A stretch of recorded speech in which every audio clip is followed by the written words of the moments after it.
Hello, Heiner. Hello, Barry. Hello.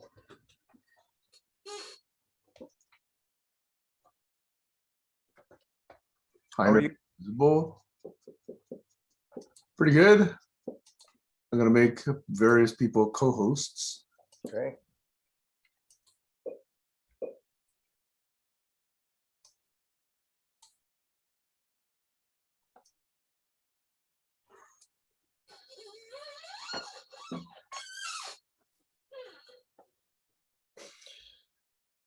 No, Elon Musk's SpaceX company bought a robotic dog from Boston Dynamics to use on their launch site when it's unsafe for people to be on the site.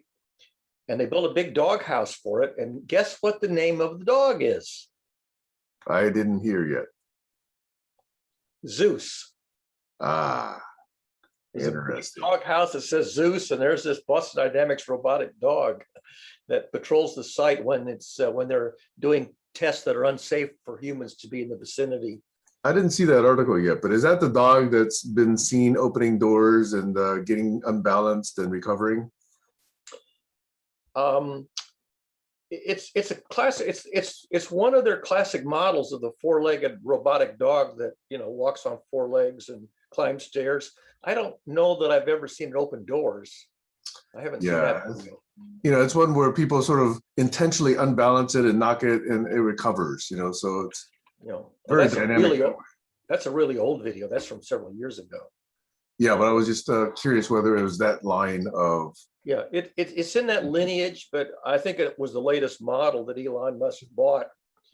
When they do these stress tests with their rockets, where they push them to the limits where they can potentially explode, and in fact they push them past the limits so they do explode, then they can't have anybody near the site.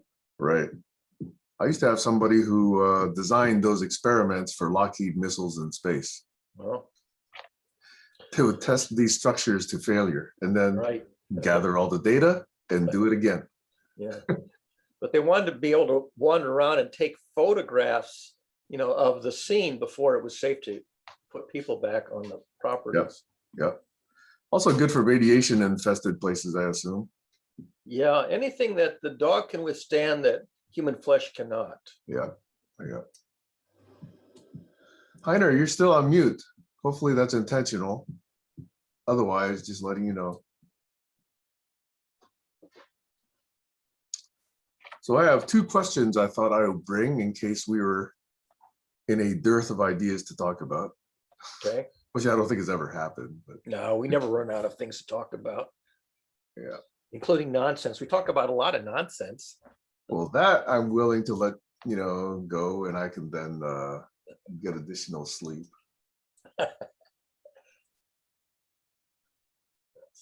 So I may repeat it again, Barry, but just so you know, you may have noticed in the terms and glossaries spreadsheet, I added a column for likers.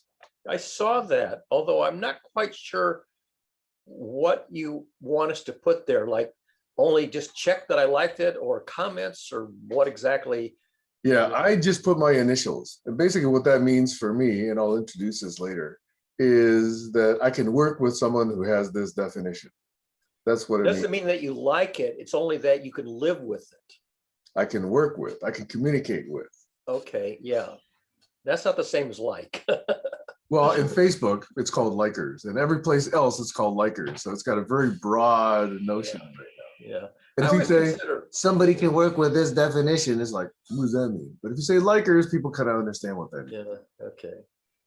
Meaning, so you're using it, even if you dispute the definition, that you would not adopt it, you can still work with it. That I wouldn't call Keep in mind, this is all about coexistence. Yeah, right. It's all about coexistence. I can live with it, even though I would rather not. Harry, yes. Heiner, yes, you had your hand up, Heiner. So I'm finally here with you, but dashing between various issues. I would like to look into this vocabulary very clear, especially if it's about our topic, and take, for example, a term like fact or reality. Yes. What is your definition? Have you only one, or do you change your definition depending on on who is in the room? We collect definitions from everyone. So the intent is to collect multiple definitions of any term or phrase. That is the initial and 80% intent in my mind. So what is your definition of reality or of facts? Well, let's go check that. So let's go look at facts. Let's see if anybody's defined fact. In fact, fact is not in the spreadsheet. Let me insert it. But that's the Heiner. most important one. Bullshit. They're all important. So Heiner, what is your definition of fact? I have no definition. It depends on who is asking me and when. So sometimes late in the night, it's very different than in another group in the morning. Okay, Heiner, just to poke you a little bit, I put down in the definition column, I have no definition. In the definer column, I put down Heiner. And in the update, I put May 8th. Okay, then add also fake news. Okay, fake news, F-A-K-E is not there. Let me add it. See, the most important terms are not there. Heiner, Incredible. there are 300 plus terms there, okay? So let's see if you think any of those are important. Oh, let's give him the link also. I don't know if he, Yeah, I'm gonna do that. let me go put the link in. Share, copy.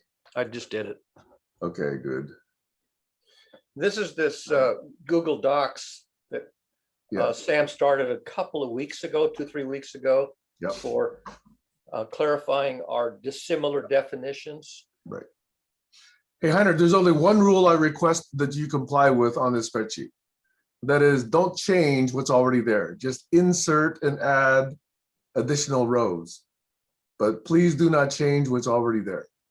No, no. Other I'm than, not changing other or nulling or throwing out other people. I'm just curious because I just added a lot about silence and listening. you So edited it? it's also very important for me. Did you edit it, you said? No, I've been adding it in a Facebook or LinkedIn chat. I don't remember where. Okay, Recently. then let me add Just the silence. last few hours. So silence as a container for, you say, co-creation. So also co-creation is very important for me. Co-creation, I think, probably is there. Let me just scroll up and see. Let's go see if co-creation is in there. I'm pretty sure co-visioning is in there. Collaboration, coincidence, community of impact. Oh, it's not in there. That's Not in good. there. Nope. All right, good. Let me insert that. I have a question, because Hey. I just tried to do it when Barrett put the link up. That was the first time I actually tried that I was on a computer. Yep. So I went to fact and I see Heiner's is there. Yep. What do I click on? Or do I just Okay. continue on next to him? No, do you see that there's a row, there's a column of numbers to the left of fact, right? So there are row numbers there, right? Yes. So it's 152. So right click on 152. Wait, gotta. So right click on 152. And then do an insert one above or insert one below. Okay, so 152, I right click. Yes. I see new tab, reopen, close, turn off, or I don't see what you said. Are you sure you're on the actual 152? Not on the actual row, on the actual number 152. The blue, Okay, the hold on. leftmost blue column. Yeah. Wait, that was my left, hold on. Okay, so now what do I do? Insert what? Now, there'll be two options, insert one above, insert one below. Do you see that? Yes. Okay, so choose one, whether or not, it doesn't really matter, okay? So, but that creates a new row for you. So do Okay. that now. Got it. Got it, I see it. So put fact in that first column. Oh, I rewrite the word? Yes. Right. In other words, you're adding a definition. You're not changing what's there, okay? Look above, you see evil has 2 rows, Okay. actually, they're both. Oh, I Evil see. has 3 rows. That doesn't make sense. Okay. It should be by All right. different people. All right, I'm not gonna do this now because I can't see. I want to see right now. I lost the picture. Wait, what happened? No. I want to, I don't know how to do a split screen.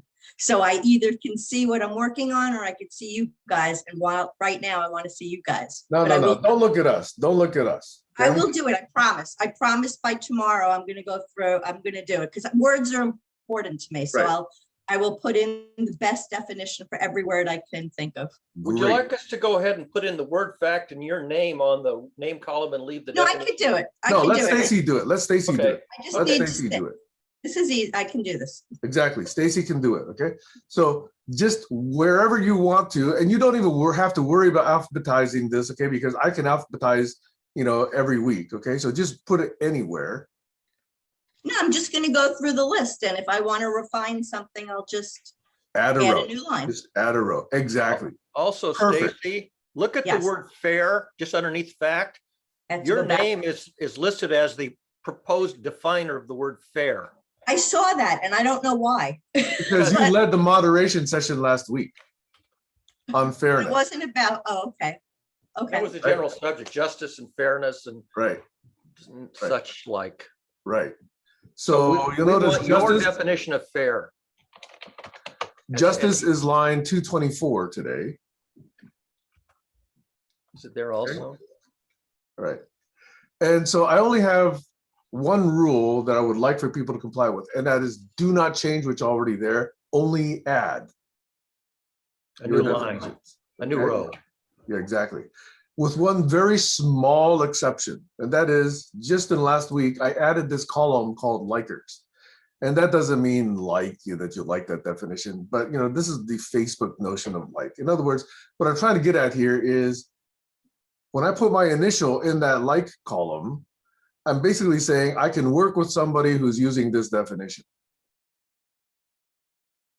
And I'll add that comment to that column header. As an aside. Yeah. These kind of sessions where we were doing the work in real time Yeah. would really increase productivity for people like me. There's a lot of people like me that just want to be in a room doing something with somebody. And at the same time, it addresses the problems of connection Yes. and loneliness and feeling valued and blah, blah, blah. And oh, by the way, do you note that this is in software, it's called pair programming. Okay. Got it. In other words, in software, you have 2 heads, 4 hands, 1 screen, 1 keyboard. Okay. So people take turns, say, okay, I'll drive now, and then the other person could drive later. And they're both looking at the same screen. They're both talking to each other. That in software terms is called pair programming. Cool. And I believe it's a hugely instructive and productive method for sharing knowledge. And most people think, oh, this can't be. It's gonna, decrease my productivity by 50%. Okay. But in actuality, it shares information. Like if I do a control key combination that you're not aware of, you say, wow, I didn't know that before. Now I've learned it. Right. So I really believe in this. I have So to who is say this? that I do prefer 3 instead of 2.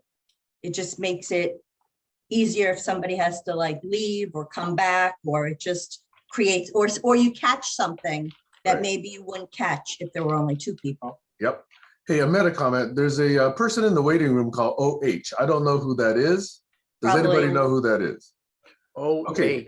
Shall we do an experiment? Because we've let this person in and they intentionally noise bomb or porn bomb us. We're going to have to immediately get rid of this person. But We could otherwise, we could stop recording for 1 minute. no, just so I want to they don't- record this. I want to record this and see what happens. Okay. Okay. This is what's happened. This is on the record. Okay, so let's see who this is. And I'm going to request that this person actually change their name. Oh, they just disappeared. Okay, this person just disappeared. Okay, You good. waited too long. No, I mean, if they're going to show up as a anonymous person, then we will have these deliberations, right? Because we've been porn bombed and noise bombed before. Yeah. Not pleasant. What is the gesture to eject, and do you want us to use it on our own volition or not? I don't know if you can. Maybe. Well, maybe I- only the I- host can. I don't even have the permission to kick someone out. Let me see. If You I- know what we could do? Just turn off their video. Yeah, I can do that. I can mute them. I can turn off the video. But I will have to figure out whether I can kick that person out. There is a way, but I don't, well, maybe you have to be the host to have the option. Yeah, But but I'm not even honestly- finding it easily. You can But if also they're- move somebody to a breakout room, can't you, Sam? That's a good idea. The timeout room. Yeah, I mean, Doug did that once a couple of weeks ago. He moved somebody to a timeout or breakout room, which is a timeout room. But you can return, I guess, voluntarily from it, I think. No, you have to get approval for that. Do you? Okay, I'm I don't- creating one breakout room. It's called room 1. I'm gonna rename it. It's called timeout. Okay. Uh-oh. A live experiment today to see if anybody Okay. qualifies. Hey, Barry, do you want to be the guinea pig? Yeah, sure. Send me there and I'll see if I can come back. Okay, so let me Well, see. you're Barry fascinating. Moore. Let's see. Remove, rename, assign to. I can't do that, can I? If I don't come back in 30 seconds, it means I don't have the power. Assign. Okay, You Then can I'm always going to- message me. I'm assigning Barry. Okay, there we go. Now, how do I actually make that happen?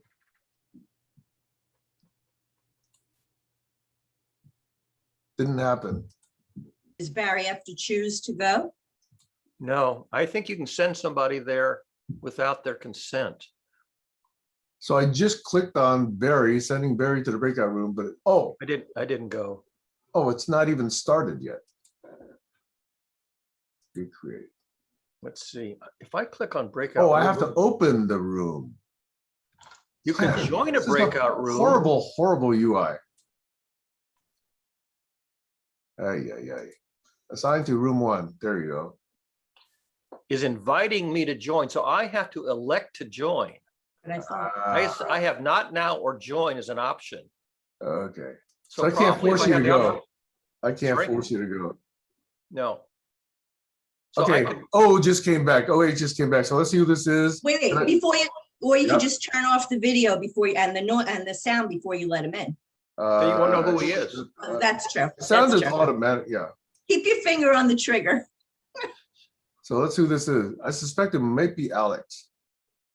He likes to change his name a lot. Oh, it's just, Oh. the word O. Yes. So who is this? He's got an Make ask to yourself- unmute. Make yourself known to us. Yeah. So who are you? Identify friend or foe, identify fiend Got a or bad food. feeling about this. And please use your real name. If you're not using your real name, we're going to figure out how to remove you.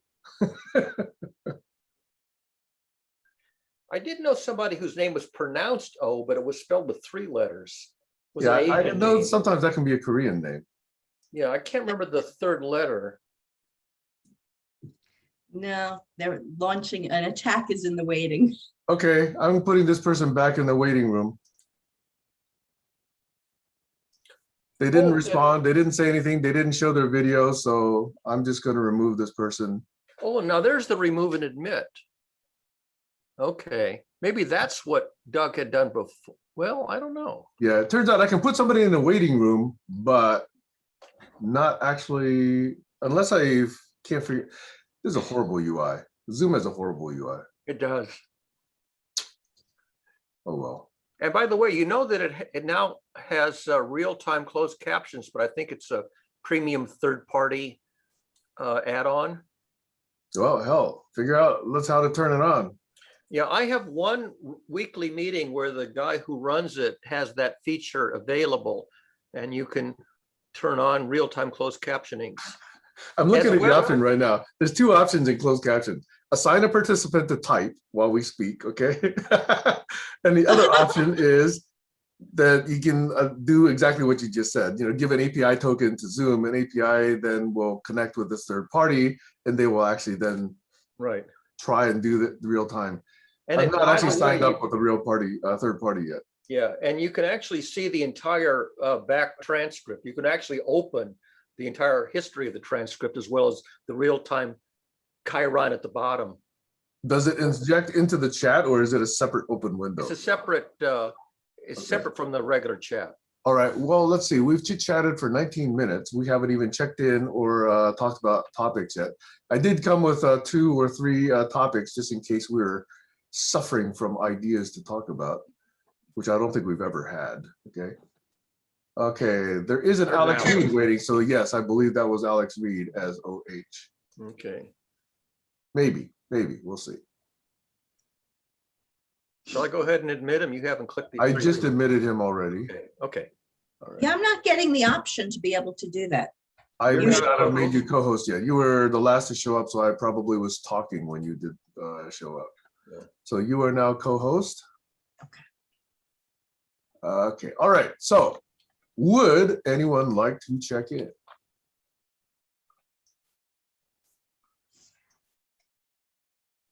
$1,001, $1,002, $1,003. Okay, I'll take that as an implicit no. All right, then, does anyone have anything on their minds before I put down what sort of came to me this week? 1,001, 1,002, 1,003. Okay, I will seed the discussion with some things that have been on my mind, okay?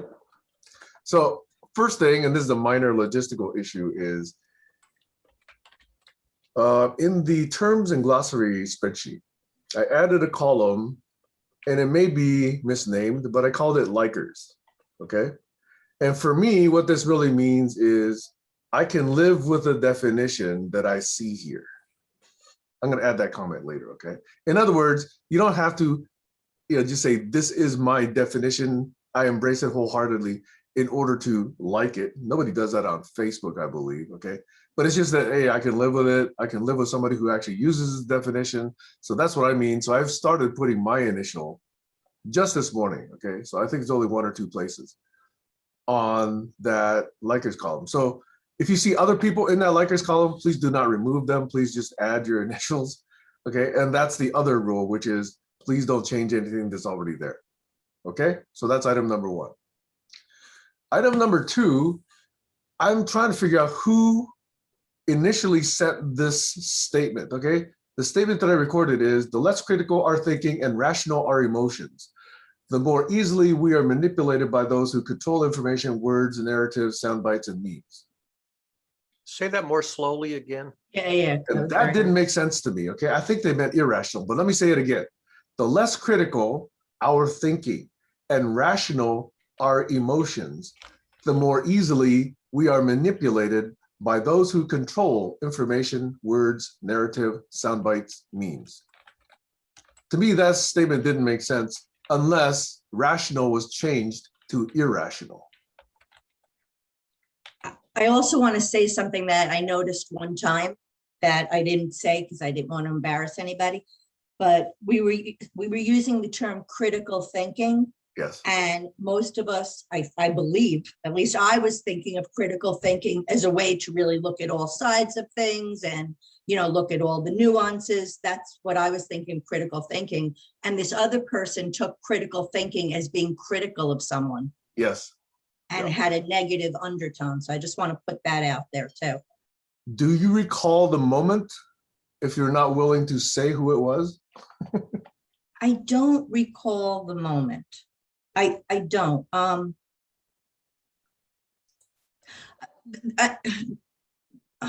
Let's see who's here. Somebody's- Kayla is here. I got her. Okay. Because I do think that's worth discussing, because when we have terms like this, that 2 people take differently, okay? That's basically a setup for disappointment or missed expectations or, even conflict down the road, right? So to me, understanding that early in the process rather than late is always a better thing, okay? If you think it might lead to something. Now, if it's unimportant, like, whether this tint of paisley is different than that tint of paisley, we're not likely to, get the fisticuffs about it. Yeah, use your judgment. But when it's a term like critical thinking, yeah, absolutely. That's definitely going to create conflict and disagreement later down the road if we don't at least flag it. We don't have to resolve it right away, but at least flag it. Hey, I mean this, you mean that. Maybe that's a chance for us to talk at a future date. That's what I think this Dictopedian notion, this terms and concepts, this spreadsheet notion is all about. It's about explicating and bringing to light earlier rather than later those different notions. That's all it is, okay? Yeah, in that case, the meaning or the sentiment behind the statement was the Yeah. same. So Yeah. I didn't want to call it out, Okay. but normally I would. Okay, so I I'm mean- going to put critical thinking in here because it wasn't, okay?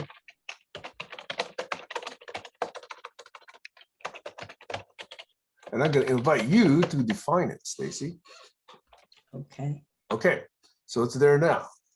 See how it can be done in seconds, okay? So that's why there have been moments in the last 3 years where I've been adding words and stuff, you know, to my list.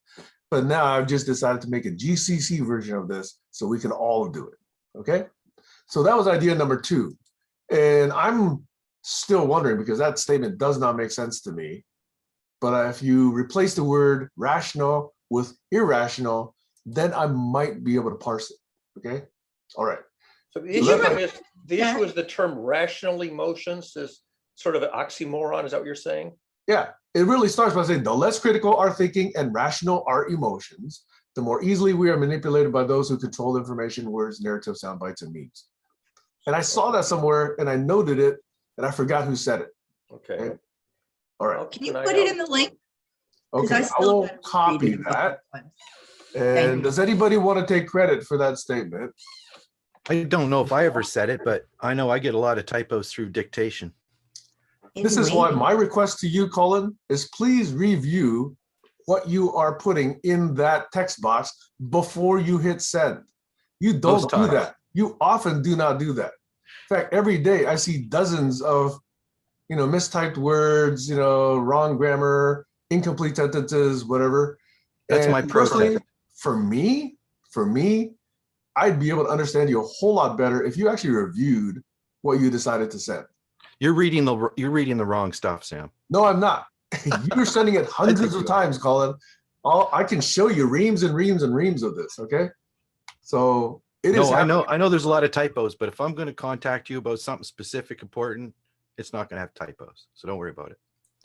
Yeah, I see it less in the one-on-one chat, but I see a lot in the public chat messenger. Half the time I might be in a mall and I'm like 5 minutes, check my messages or whatever, and the light's not good. Who knows?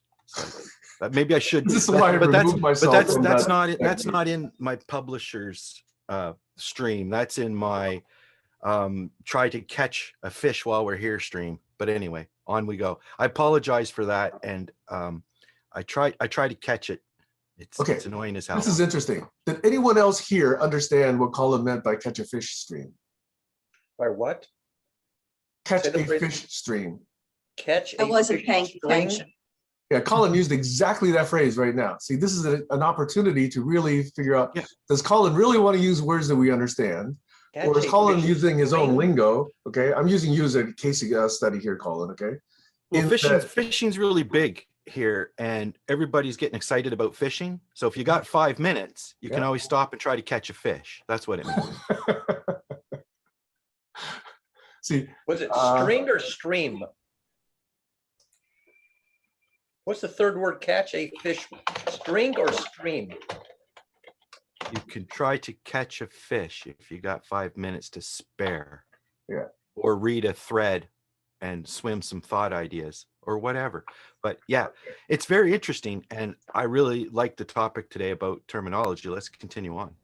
Wait, can I go back to what you put in the chat? Because that's why I didn't hear the fish stream. I was yeah, rereading it. yeah. So now as I'm looking at the words and I'm rereading it and I'm thinking, so it says the less, and if I take out the critical and I read the less rational, like and then I'm like, There's a parenthesis there. and Okay, then got I'm it. thinking I might have even been the one that said it. I don't know. See, The this point is is, why language we is can talk interesting. it out. That's the point, right? If it's Now I important. If understand. it's not, forget it. Now, Stacy, you brought light to that for me, okay? Okay. In other words, the less critical thinking, rational emotions, right? That's what this was trying to imply. So there was an implied parenthesis around critical our thinking and rational our emotions. Yes. Yes, yes.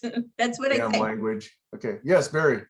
I want to give you an example of what I would characterize as a rational emotion. If I say I was surprised or confused or bewildered by something observed or said, it is rational to disclose confused, bewildered, surprised, befuddled, Yep. bamboozled, So that's a disclosure of an emotional state, and it's rational to say it, and it's rational to have that emotion. Exactly. Exactly. Maybe reasonable would be a better Okay.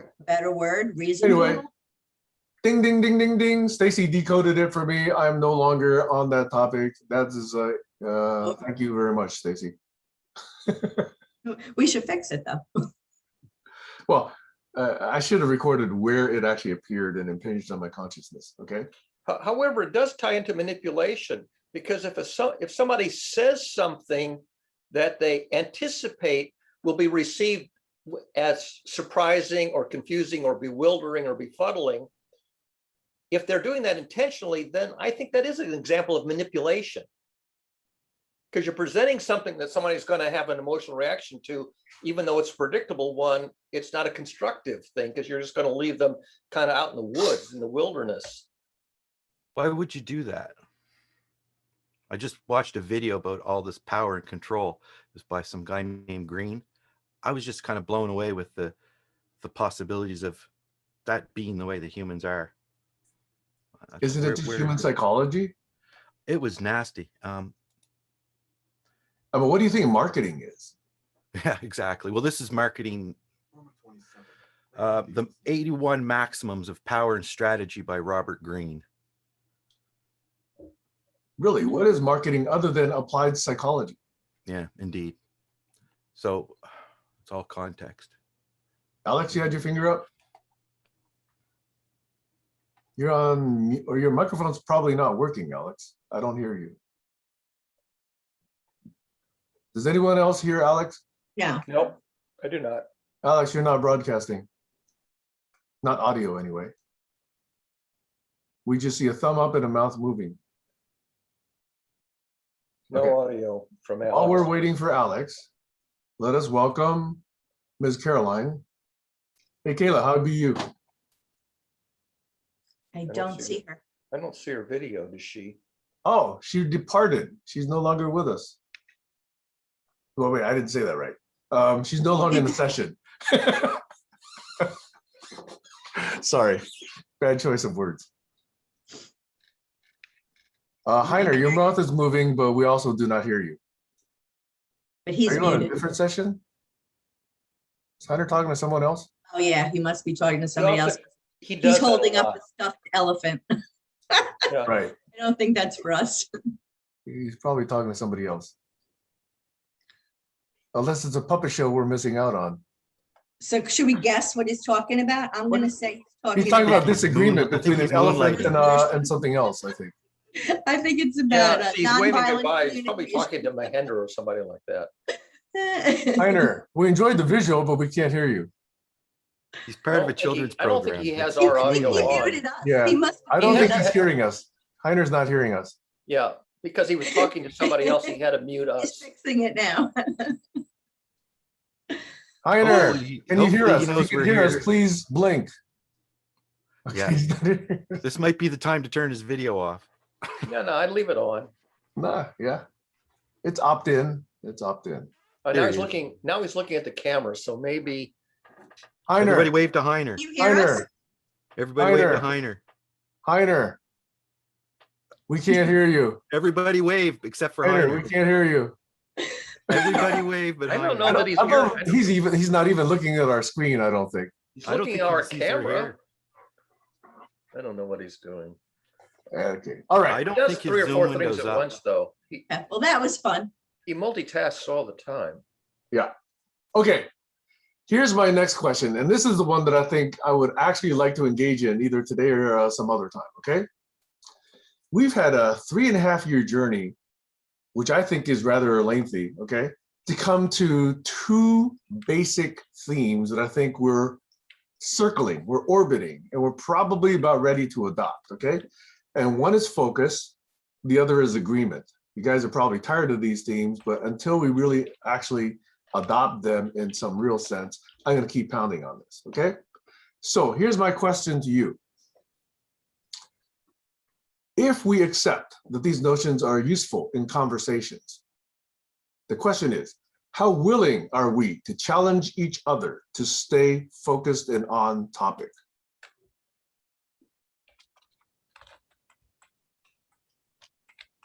Does that question make sense?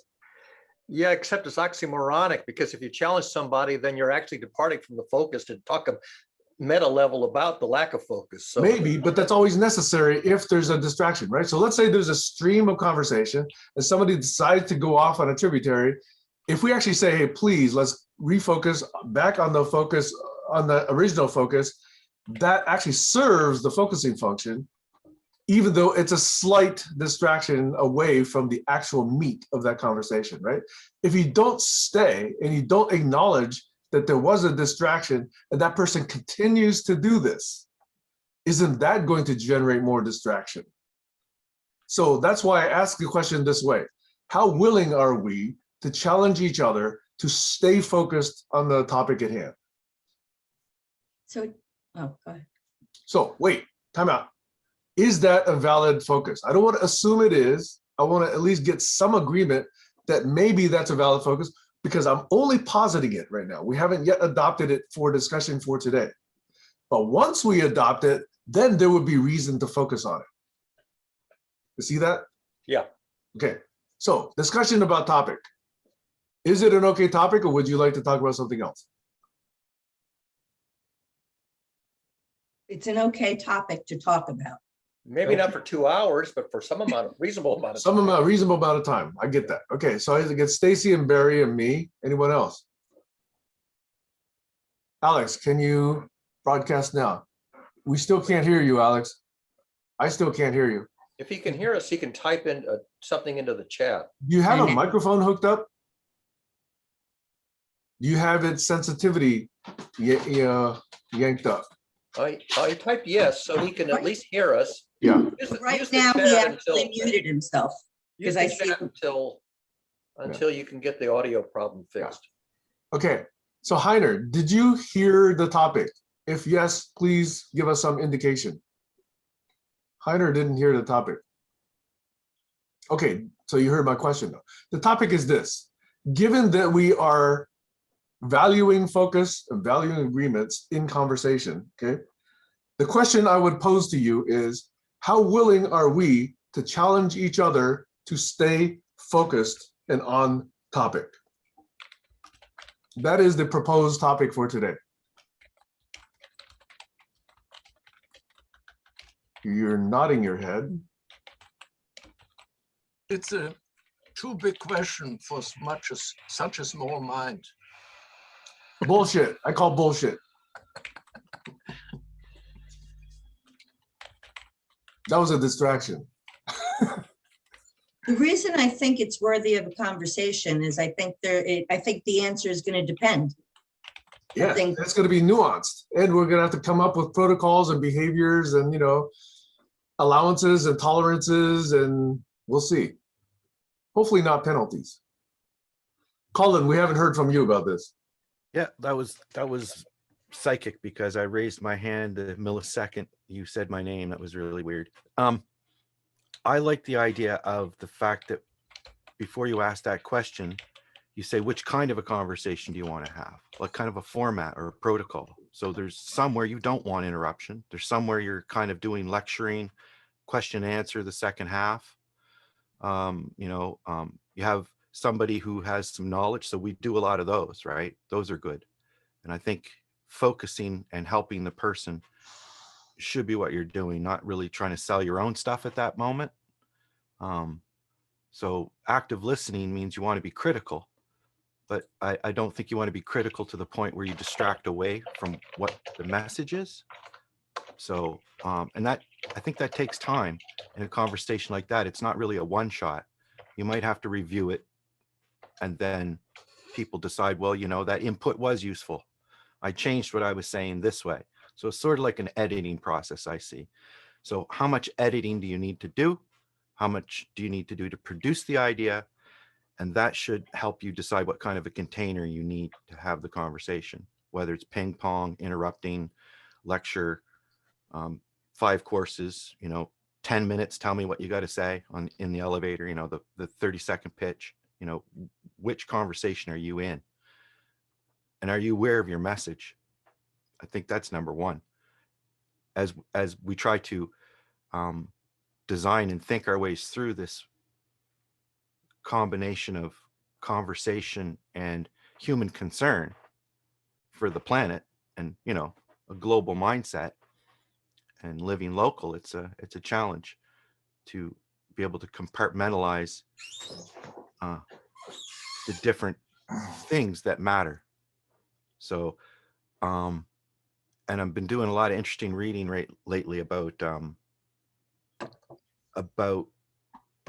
the fact that most of what humans have done to work in large groups has been to follow narratives that everybody can understand. So stories.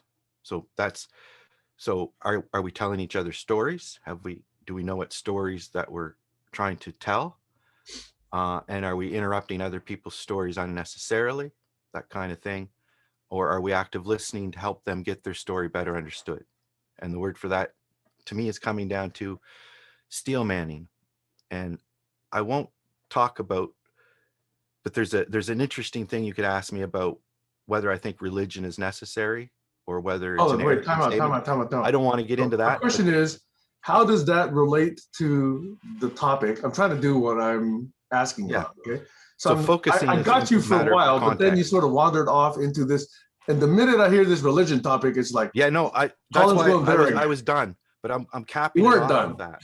You I just weren't want to done. cap it off and saying that when you look at different contexts of focus and people understanding message, there's a lot of wisdom to be had in sagacious knowledge, and how that gets confused with what matters at hand, and what kind of it comes down to mindfulness, really. So what kind of a conversation do you need to get across the narrative that you're trying to get across? And are you even aware of the narrative that you're trying to get across? Do you have different ways to speak that narrative? So when you enter a different space where somebody says no interruptions, you're ready for it.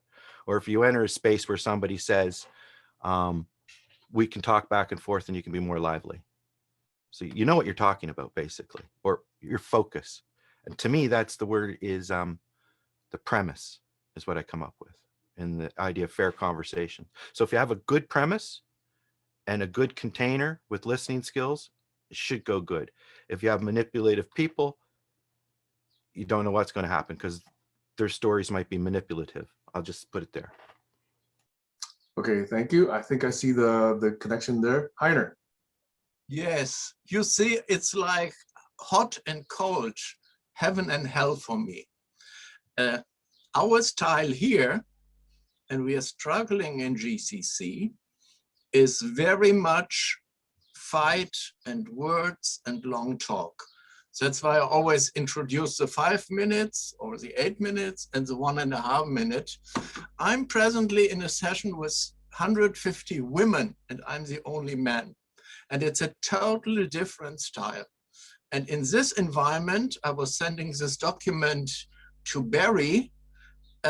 We have to go through the axioms, which is a word Sam doesn't like, but this peacefulness, this humility, this listening and smiling is actually what I'm experiencing here in the other room. And all this here is so important for me that we get Tammy back in, that we get another few people in, and not discuss what kind of definition you have, and not saying, I have to interrupt you because I'm adding quality.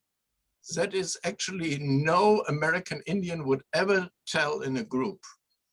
So anyway, it's about class and style, and we are growing very slowly, but at least in the right direction. Over.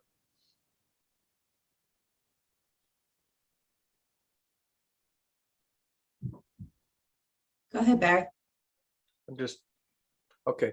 I was thinking about signaling a lack of focus without using the words, without speaking while signaling it. And a little while ago, some of you may have noticed that I tried that. I went into a motionless 1,000-yard stare. My eyes are not focused on a speaker. I am defocused. And that signals lack of focus. I'm not paying attention because what's being discussed isn't on topic.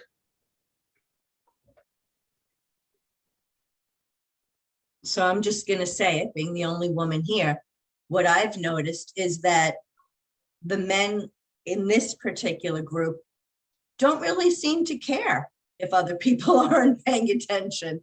They, they just keep, whether they don't notice it or what it is, but they just keep going. I know when I speak, I'm watching all of your faces. And if I see that blank stare, I'm done. Like, I stop. If I see this, the smile or the leaning in, I keep going, which could also be a problem because sometimes people are trying to be polite. And I'm reading it as genuine interest or agreement. So it's really important to be honest, but you have to notice what other people are doing and care what other people are doing. And I think women tend to do more of that. So in that group that Heiner's talking about, it's an interaction, that communication, even if the interaction isn't with words, energetically, they're still responding and interacting. Again, I think it all depends. It depends. Like, what are they talking about in that room? Right? What truths are they concealing behind their smiles?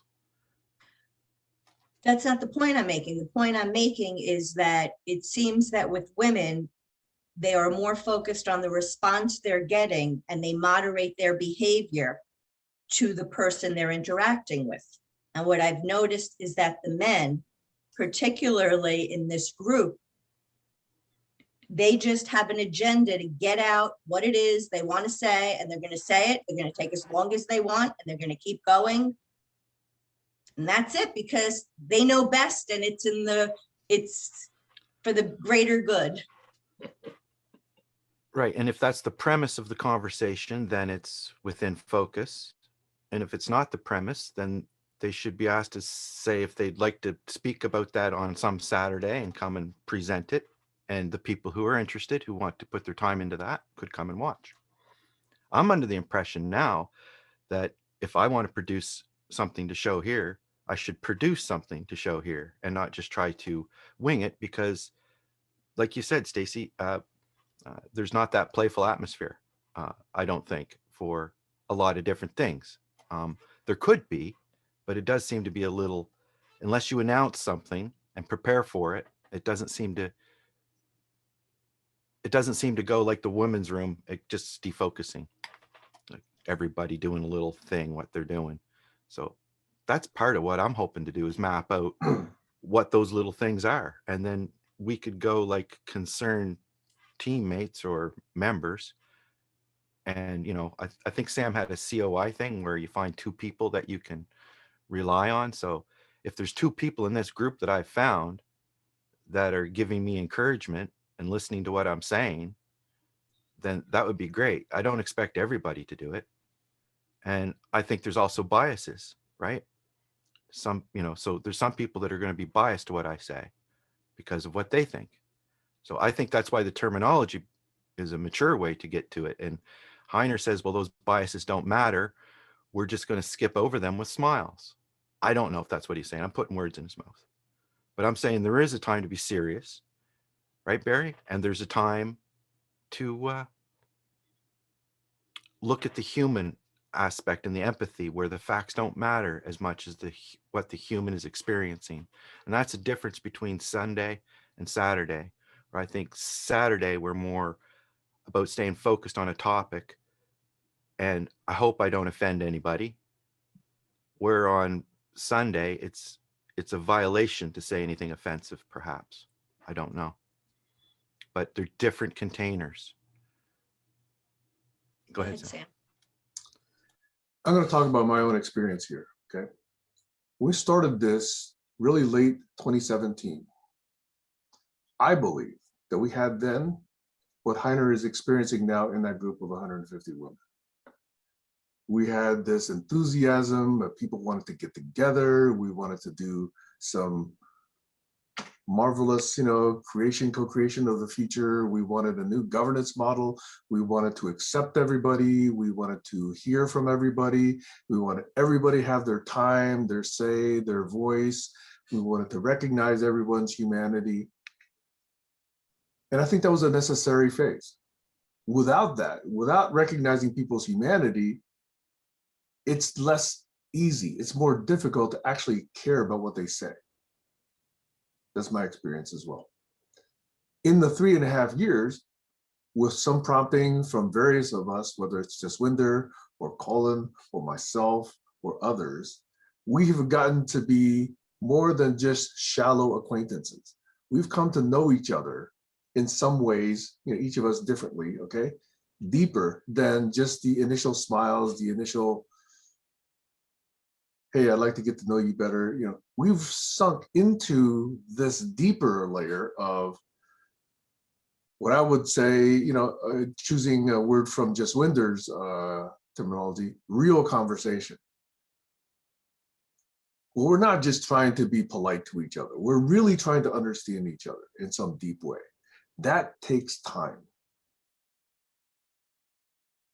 And I don't think we should discount the kind of conversation that happens here, because it no longer is, and I'm going to provoke some people by saying this, it's no longer warm and fuzzy and fluffy. I think we are warm and fuzzy and fluffy enough with each other, and we know we can be, that we're past all that.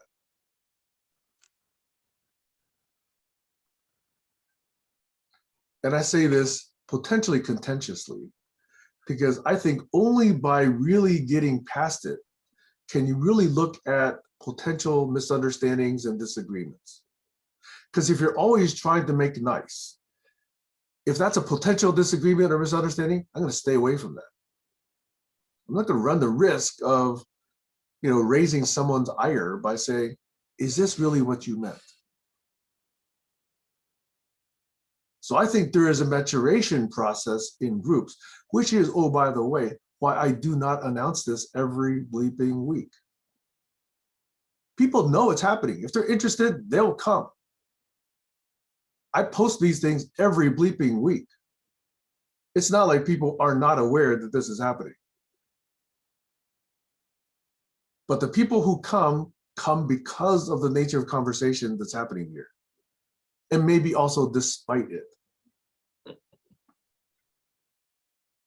So I think there's more a reaching for truth, a reaching for understanding, than there is this need to stay perpetually smiling or perpetually, high vibration or whatever words people want to say. I think each of us here is extremely well-intentioned. That's why you show up here. So the fact that we may have a quizzical look, the fact that I may be kind of wondering, the fact that I may not be smiling all the time, I can still see the good intention in each of us that is here. And I don't need to see the smiles to know that you care. I don't need to have the fluffy, oh yes, that's great, and that's the co-vision this. I really, really think I understand it's there. But we're now looking at, how do we focus? How do we agree? How do we actually really get to sense making? How do we really get to co-visioning? How do we really understand coexistence? How do we really get to where we can actually make decisions? How do we really even get to the potential point where we can think about sharing assets, sharing artifacts, sharing liabilities? We're not going to do that by just always smiling at each other all the time. I'm sorry. I am not from this, smile forever kind of culture. Have you ever been to a real Asian Chinese restaurant? If you get good service, it's not authentic. Okay? I mean, they're about the food, they're about getting you in, they're about feeding you. It's not about making nice. Now, it's cultural. but I really do want to say there is a meaningfulness to me in this conversation that does not require us smiling all the time. Because we're thoughtful, we're thinking, we're deliberating, we're listening hard. Probably said too much, sorry. That did trigger me a little bit. Over. And I guess the part I could have added, try to speak less, is that when people come to the group, they don't all have this, since we don't have a real focus or vision other than coexistence, I guess is a big one. Do we have a vision? I don't know. I We've know you worked have on a it. vision. We've talked about it a lot. Yeah, yeah. But what I'm saying is when somebody comes, they're not part of that, and it is emerging. So I'm not saying there is no vision. I'm just saying it's different for different people, how they align with their, I guess, mindfulness and awareness. But specifically, there's a very kind person who is much appreciated at this group, Tyra. But she explicitly says she's not, here for doing projects. But look, she ends up doing stuff. She did some stuff with Sam, and so the thing is, there's a lot of serendipity for those who are willing to lean in and be right. Those who want to nitpick and ask, I guess I like to talk about the critical thing. It comes up with Glenn too, and he's so well-meaning. I don't like when he feels I'm criticizing him, or Stacy. I don't want people to feel I'm negatively criticizing them or blocking them or stopping them. If they're not interested in my worldview, then maybe we can come to that conclusion I'm not helpful for them. Right? Like, I don't know why I wouldn't be. Right? But they can tell me why. So, and I think a lot of it is coming because as we get to know each other deeper, do we actually get to know each other's ideas deeper? I think we kind of do. And I can think of a few times that I've tried to not be the networker, but to try to see if I could push things along a little bit to see if something would spark. So I think those are positive manipulations. And I think if we're upfront about what we're trying to do, then that's great. And I can sense a frustration, which is understandable. But when I experience meanness, then it seems like especially if it's at me, either I've said something the wrong way, somebody's taken it the wrong way, or I've stepped on somebody's identity. And I really like the meme where the truth doesn't mind to be questioned. And what's the end of that, Sam? The lies try to avoid it. I don't know. There's this plaque that you put it out. I can find it really quickly, but the thing is that when people want to lean in, they don't mind answering questions. And Sam was saying that, if I'm asking a question seriously without buttering it up with a smile, just, is this what you think? Can you please answer me? And if you need a lot of space to explain that, what would that look like so I can consent to being part of that conversation, as opposed to saying that I must sit down and absorb that information now. I've experienced that with a few people here. I know that tendency to want to explain things, especially to kids, right? So you have to be very mindful of whether that person wants to receive and if this is the right time to receive. But before you even get there, some people are just triggered by thinking that you're challenging them in any way, shape, or form. And I guess there's another saying that falls into it. So we're getting little sayings in the group that I think are meaningful. Hold your beliefs. Now, let me see if I get this right. Hold your truths firmly and loosely. No, hold your beliefs. Let me get this here. I know it's hard, isn't it, Barry? But people are going to remember this. Maybe you could say it, Barry, and instead of me, if you remember what Sam said. Hold your beliefs firmly but loosely. Yes, that's it. And That's Sam, close. you're muted. I keep seeing your mouth. Hold your beliefs Firmly but loosely. No, that's not it. Was it the strong opinions loosely held? Yes, Okay. yes. Strong opinion. Yeah, So, that's If I strong. could That's jump it. in for a minute, if I could jump in for a Yes, minute. Stacy, please.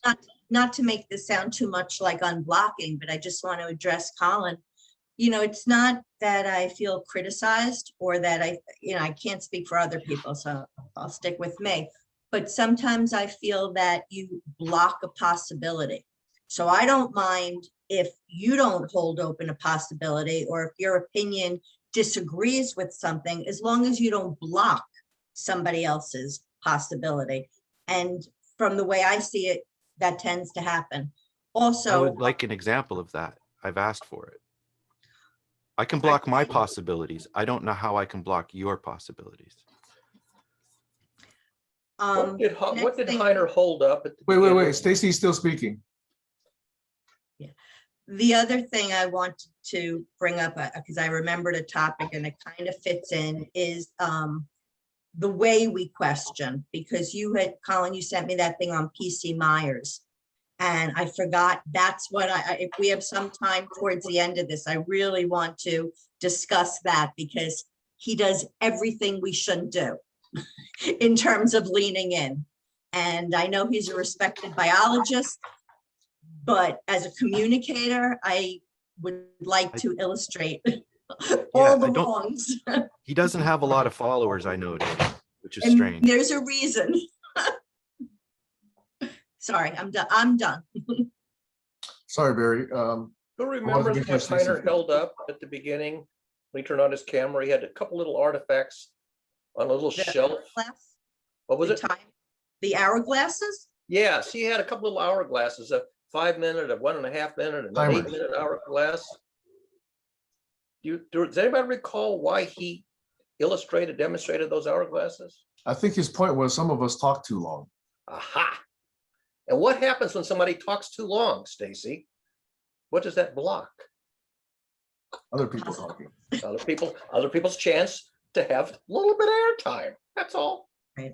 There What it are is. you going to achieve? What are you going to achieve in your little bit of airtime that you haven't achieved in the last 6-8 months? That's what I'm saying. I'm looking at the long term. And we should be able to achieve much more in the short term. It's true. In fact, I think I was working with Joachim on a thing called Talk Time, which actually would manage the people in the room talking. And I presented that to the group and it never took off. So we've Well, tried. I presented that since 4 years here, and I was just in a session with the women, and I have the little elephant for the short term and the mammoth for the long view, big picture. And we have to signal we are talking me, you, they, and others. And sometimes we signal, because I especially often, when I'm so getting excited, how much time I already was spoken. So the best thing is 1.5 minutes. Everything you should be able to say in 1.5 hour, 1.5 minutes. And if you have a really introduction lecture, like we have May 30th about the challenges and the problematic, I give the invited keynoter, I give him 8 minutes, and that's it. And this awareness of time is what I'm interested in. I had this discussion with Joachim and you, and I'm happy that you took up this idea. In other environments, we are looking in executive governance on having time budgets for all the employees in very, very large groups. So I'm talking to other groups now because I was too tired of you guys in GCC. And for me, it is important that it is free and that it is used. And hello, Kayla, I will send you an invitation in a moment. I like her work with Talanoa to have the traditional long view, compassionate approach to it. So we at least have 2 girls now. I have to leave. Bye. Bye. There was something very interesting that happened as a result of yesterday's session in Gertrude's appreciation method. we achieved an outcome which I think is fabulous, but all too uncommon, all too rare. And I had to come up actually with a word to name it. And so I came up with the word confluency. When the contributions, the remarks of all the people flowed together, they didn't just converge, they flowed together in a confluence and made a combined conversation that was bigger than the individual contributions. And so my objective, I wrote it down in the chat, is confluency. So that our conversations intertwine, interbraid, flow together, and what comes out the other end is more than just the sum of the individual remarks. What's the premise? That helps. I think what he's saying is if we're all a different crayon, and we're all coming here and we're drawing a picture, and maybe there's less need for yellow, maybe yellow is just going to go in the corner where the sun is being depicted, but we're all coming with a crayon and we're drawing a picture, and it's one picture. There's no, That may be useful for some things. I'm just That trying to sounds to figure me out like what a things nice- it's useful for. for life, for living, for everything. This whole idea of separating different pieces of ourselves for different jobs just drives me nuts.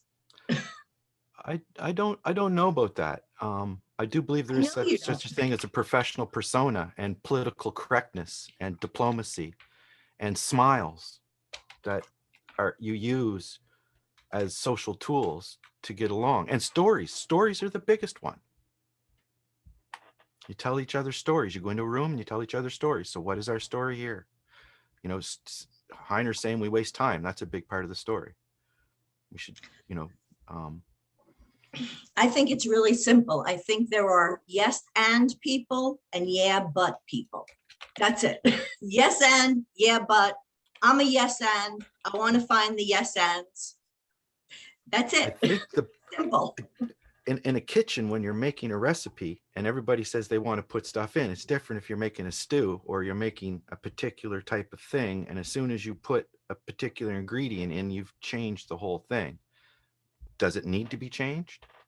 Like I'm saying, there are contexts that we need to be aware of when we're talking about things. And I think the scale of the conversation is another one. Not only do we waste time, but we jump from scales, from everything to, from the Big Bang to the, talking physics in here. And I don't really get a lot of the physics talk. I do like the fact that people here understand physics and math and can model, but what are we modeling? Or are we just talking about all the models we know? So when I come across stuff like sociology models, I think that's what I'm kind of really a lot looking for mostly here. Conversations, and Stacy's offering some visions of what she says is a good way that people communicate. I'm saying there's different conversations, and to try to have this different conversation formats. Barry would say protocols, right? So I think it's important to match the conversation format with the conversation attempting to be had. That's very important. And it even includes the belts on the wall when you're in learning martial arts. It's part of the format. So I do agree. I think that what we're trying to achieve, and whether or not there is a topic or a desired outcome, helps focus. If we don't have that, then there's some group Brownian motion while we try and establish focus, and often it doesn't happen. Because there's a cluster of people who want to focus on this, there's a cluster of people who focus on this, there's another cluster of people say, yes, I see where those two connect, and there's those meta connectors there. So by then, 10 minutes has gone by, and each of those three thinks there's no focus. So I do think that there's a long arc of what I see going on here in barn raising, okay? And I'm trying to explicate it every single time there's an opportunity about how do we get to co-creation. But if we don't get to co-visioning, what are we creating? And if we can't get to agreement, then what are we co-visioning? And if we can't get to coexistence, then how are we actually agreeing? If we can't get the focus, then how can we get to even communicating? That's why those stack up for me. If we want co-visioning, all these other things to me are prerequisites. How can you get 150 people, for example, to do something together if there's not understanding, there's not language, there's not shared artifact, there's not focus, there's not shared timing, all of those things. And yet, every time I bring that up, it's viewed critically by the people who want to just vibrate at a high energy. I believe that we are vibrating at high energy when we talk about those things, when we want this bigger picture. Remember, everything that happens is always in the context of why you're doing something. And if you have the big why, and that's where you're resonating, and people don't see it when you're talking about what size Allen wrenches to use, okay? They don't see this connection between the big why and the size of the Allen wrenches. And they only criticize the fact that, oh, who cares about Allen wrenches? Well, maybe they're not important. Maybe you need Phillips screws, but something's got to hold things together. And if you don't see this large context, I do think that these, and I will use the word criticism of what we're trying to do here as well-intentioned, but unfounded, because they don't see the bigger picture, at least the way I see it, and some of you see it. So I do know that when I speak, I'm not just speaking to the 3 or 4 or 5 of us here. I know that this thing's being recorded. And at some point, when we actually achieve something, maybe there's a few seeds in here that were sort of planted along the way that led to potentially what might get created in the future. That's the long arc. So if we're arguing about Allen wrenches and screws, that's not seeing the bigger picture. If we're arguing about, oh, well, you know, I'm not seeing a smile on my face, or I'm not seeing a smile on Colin's face, you know, that's not seeing the bigger picture. Colin and I both, whenever he has a context and I have a context, we're talking about shared memory. We're talking about, he uses the word knowledge trails. We're talking about shared knowledge artifacts in service of bigger intentions, bigger visions. So when you only see an argument between Colin and me, or Colin and Barry, or, you know, Alex and Colin, whatever, and you don't see that bigger context, yeah, it looks petty. Yeah, it looks stupid. Yeah, it looks immature. But if you see the bigger picture, I think you'll likely have a different perspective. Over. And that's what Steel Manning's trying to evoke, if we have time and the right containers. Very. The model that comes to mind, I'm the oldest person here, so maybe I'm the only one who's ever attended a genuine 3-ring circus under the big top, or ever seen one. Okay, so you know, in a 3-ring circus, you have 3 large rings, or like mini stages, and there's completely unrelated acts going on each of the 3 rings. And if you're in the audience, you look at one of the acts on one of the rings and you attend to it, and you ignore the other 2 because you can't process 3 different things that are unrelated. And a lot of these conversations are like 3-ring circuses. Everybody's have their own little act, their own little show, and it doesn't have any connection. It's not like scenes in a drama where they're connected. And I think what we need is something that's more like a continuum, where what one person is contributing flows in, connects to the next person, and flows into the next person, so that it all fits together, it integrates together. And the opposite of that is the 3-ring circus. And we don't seem to get out of the 3-ring circus mode. Sam, you raised your hand. I got to respond to that. Okay. Please. In your mind, if you understand how what Stacy says flows into what you just said, and what Alex may have said 3 months ago flows into what Colin just said, and what I said maybe 2 years ago flows into what Heiner just said, if you're able to put that together, then you see the flow, you see the confluence, you actually understand the narrative, you see what's going on. People who show up here, show up there, show up here and say, They didn't accomplish it. They didn't see any minutes published. They don't see any, rhyme or sense or reason. They're the ones that cannot put that flow, that river of ideas together. Now, in order to help people see that, if I draw a diagram and I put Barry here, okay, and I put the word confluence there, and then I draw another circle and I say sense making and I draw an arrow there, okay, now people can see at least what I mean by a flow from confluence to sense making, okay? That's a visual aid that helps make that connection. So that's something which, if we share together, becomes part of our shared group memory, or shall we even say community memory, okay? And if we have multiple such artifacts, where we have Alex's ideas connecting to COI, and knowledge trails connecting to DDKRs, and energy connecting to sense making, and conviviality leading to high energy vibrations, and to tantric practices. And if we put that picture together, better yet, we co-create that picture, co-paint, co-draw that picture, then we're finally, in a sense, creating something together. I want to say this calmly. I've been inviting that for close to 3.5, 4 years. And there's either resistance, which is probably overstated, or at least inertia for why that happens or doesn't happen. And yet, I don't get discouraged. I put out my artifacts, Colin's putting out his artifacts, Barry's writing his blogs. At some point, these connections will take place. The invitation to create these connections is always there.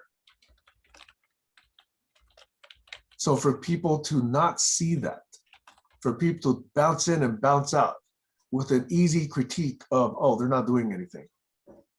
Yeah, at some level, I understand that, but I also understand they don't see the bigger picture that I see. So I'll live with their criticisms. I understand that. They want something more immediate. They want something they can grab a hold of right away. They want a pamphlet from GCC that says, this is what GCC is all about. Yeah. Because without that, they're going to have exactly the same criticisms, and it's going to happen next week, it's going to happen next month, it's going to happen next quarter, because they're expecting something that we're not giving them. But I see the connections. And those of you that are here have faith, I believe. There comes that faith word, that there is connection. And to the extent that you believe it and are willing to co-create it, that's why I'm here.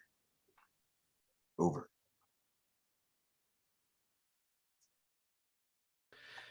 Yeah, I like that, Sam. And I do know, you questioned me, I think even on a show recently, about my being questioning on Zulip. And I told you it was half in jest, and I didn't really expect you to respond immediately, but apparently you were getting notifications or something. So that was me doing a protest about something I thought was blocking my workflow, and you insisting on, well, if we're going to do this experiment, I'd like to do it the way I see it working. So at that point, I have a constraint. Is this a big issue for me to really get my message out? Well, no, it's not. Does it change the way I might use that tool? Well, yes, it does. But come to find out, there's a whole draft mechanism. So if I wanted to sit back and write a draft, that doesn't time out, right? So, that could be some more considered thought in there. So, there are ways around these things, if you're willing to know what it is you're looking for. So, would the draft work for my first idea? No. But will it work for 80% of what I want to do there? Yes. So I guess the thing that I wanted to originally do there, I can't do there. Okay, fine. do it somewhere else and bring back the results there, right? And still, so it's not about me being right or Sam being right. It's about what are you trying to do and what can you do within the constraints you're in. And I find that talking about those constraints are criticism. It's critical thinking about constraints. And some people don't like to have constraints and deal with constraints. And I don't think my life has known anything but working within constraints and trying to design things and with either a framework, a language, amount of memory. I think everybody that does anything technical has constraints. So in this group, when I come across people who are dreaming into the future, not necessarily warm and fuzzy, but hopefully, you know, I see Glenn as someone like this. Then when I bring in constraints, it's not within the way that they're not thinking like an engineer mind, right? They're thinking like the world of possibilities mind. So how do we, I see that as a conflict that doesn't need to be. If we could, that's another one. So there's two examples of conflicts that I've managed to not have by reaching out, Stacy, to the person and saying, I'm more interested in understanding what it is you're trying to say than tell you you're wrong. I'm not able to understand how we get from here to there. And I don't see you looking at constraints. And therefore, I can enter this world, but only as one of dreaming, not as one of actual designing. And maybe there's a place for that. Let yourself go. And Tyra may bring, you know, so I'm not saying this group has to be one thing, but when Stacy says that my criticism actually changed her course of action in a way that she says I blocked her, I have to think the only way that could be possible is if she's expecting me, like Sam said, to do something and I don't do it. Because my thought alone, I don't think is going to block something. Now, I know I'm going on talking long and Barry's got a point there with the timer, but I think this is a very important topic and I see Alex is back. So if there's ways that we can meet these conflicts, criticisms, and these things that are critical and look at them in positive ways, like Stacy brought the word critical thinking, I think that would do a hell of a lot to improve people's understanding of what I'm thinking, as opposed to blocking. Because I'm thinking blocking is bullying, and violence and anger is really not acceptable unless there's something huge at stake. And show me here what I've done or said that can deserve the amount of anger that I've gotten out of some people. So, and defending my reputation, I think, is a very important thing to do. And if you're in an open group like this, you don't know what someone's going to say. So I guess being prepared is very important. And this group has taught me that quite somewhat. I must say, I feel stronger from being here. So anyway, go ahead, Stacy. Yeah, I just want to clarify something really quickly. When I'm talking about feeling blocked by you, I shouldn't be, but I'm speaking maybe for what I think other people might sometimes feel as well. My question is, do you always have to understand every little thing about the way a person thinks to be able to move in a direction with them? So let's say somebody happens to believe that there is some sort of synergistic power with, let me get away from that. Do you have to understand why somebody believes it's better to work in a group of three to be able to work in a group of three? I'm just using a really simple example, because sometimes I think we don't need to understand exactly why a person got to where they are. We just need to know where they are to know if we can go with them. And sometimes what I feel is blocking by you is you taking people on like a tour of how they got to where they are instead of meeting them with where they are and moving together from there. Well, that's interesting. I can definitely visualize what you're saying. I do have a tendency to try to understand, and that's because I want to have an informed opinion. And I do have biases. right, against supernatural things. I've been down that road. And That conversation might be the one that you take to another place, like you're always talking about a time and a place. not when it's you and I going to Person work on wants to. something. Not if you and I are going to work on something. If you want to bring something forward, like for example, the best example I have of supporting somebody who had a tool that I really don't believe in technically would be the alphabet code. But I think it's a beautiful thing that Heiner could bring to that group of women today, and they could probably have a ton of serendipity around that and explore stuff. Another one is John Keldon's card decks, or people that do pattern language. Let me ask you. I'm not going to say, Tammy, I don't think your tool is not valuable.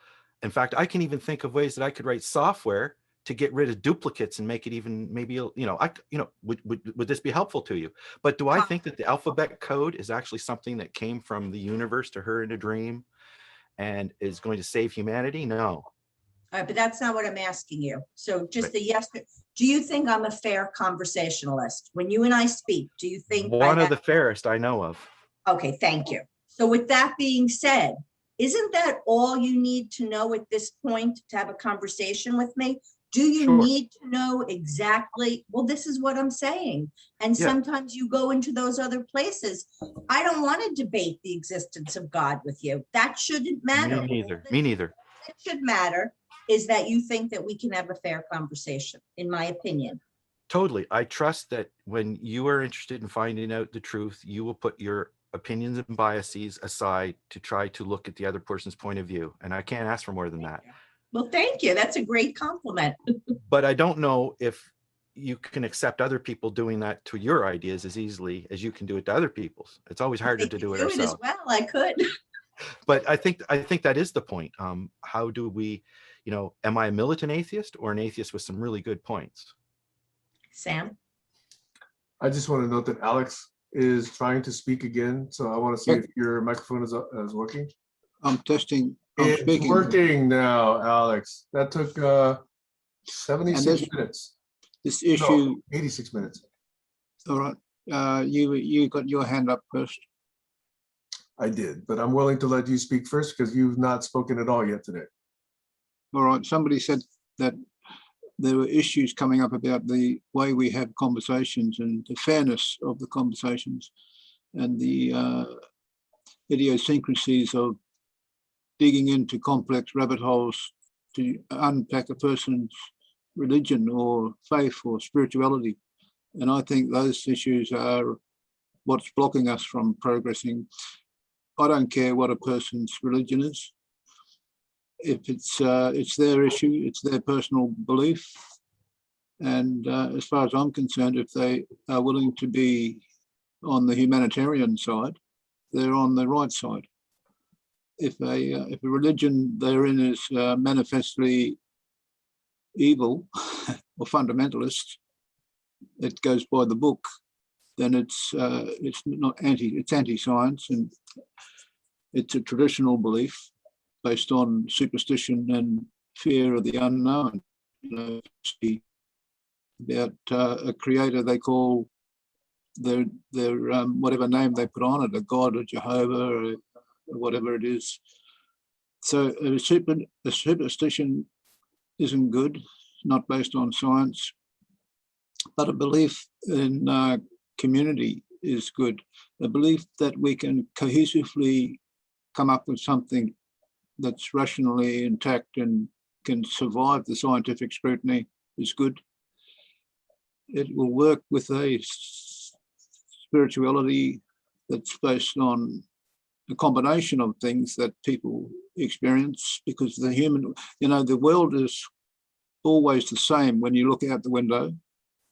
What's happening there in the world is always dependable.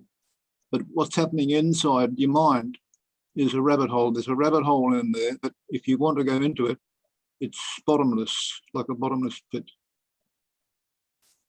So we rules. Without those rules, we have chaos.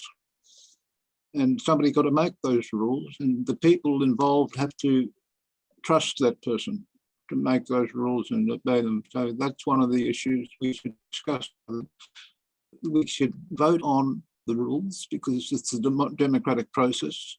But at the same time, they need to be not only voted on, but and analysed to see if they're suitable, correct, or are they going to help or hinder. Some rules are hindering, introduced by somebody with one of those mental illnesses, fundamentalism. So we apply the scientific scrutiny to the rules and see how they go. You put one in, work it for a while. If it's not working, you throw it out and try something else. It's trial and error in a sense, but you know, you can polish them up and you can get something working. You can get a rowboat across a lake with one oar. Over.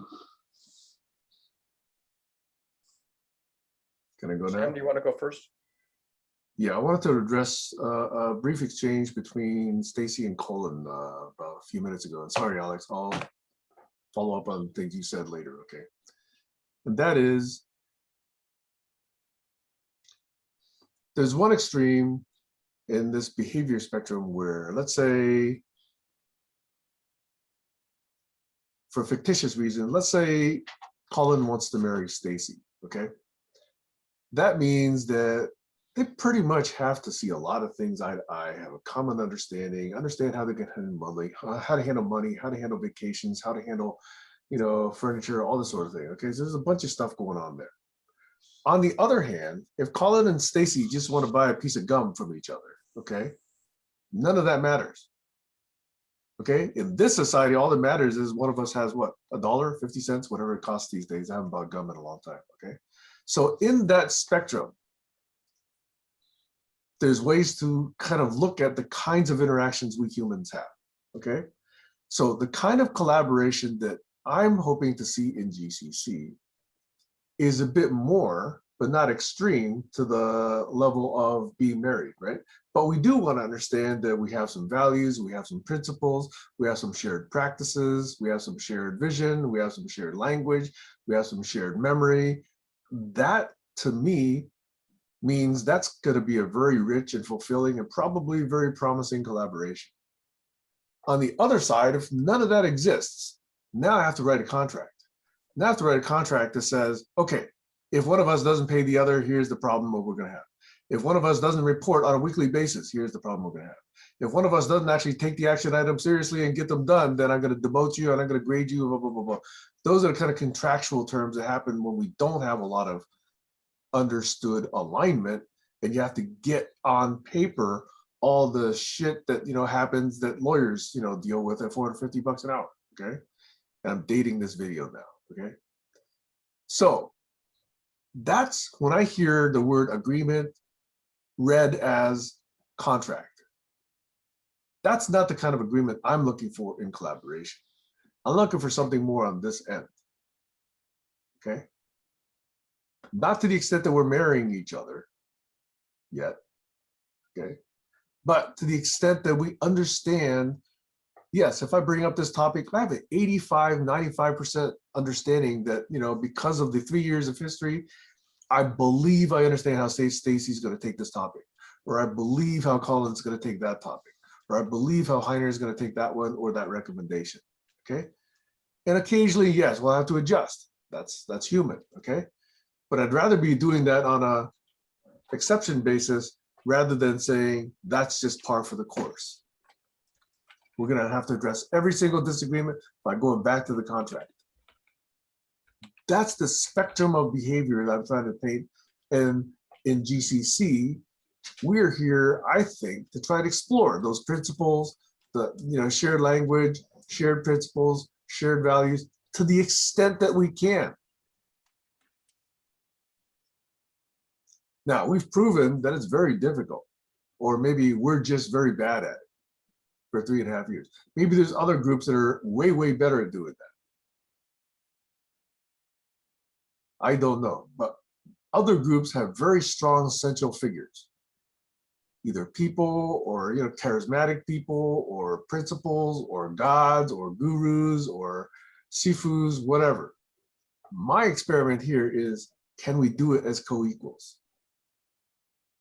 I've intentionally not wanted to take a central figure, and I've not wanted anybody, whether it's Tammy or me or Doug or Heiner or anyone, to be that guru up on a pedestal and say, okay, let's follow this person. I'm trying to figure out where autonomous, well-intentioned, reasonable people can get together and do this, and something emerges.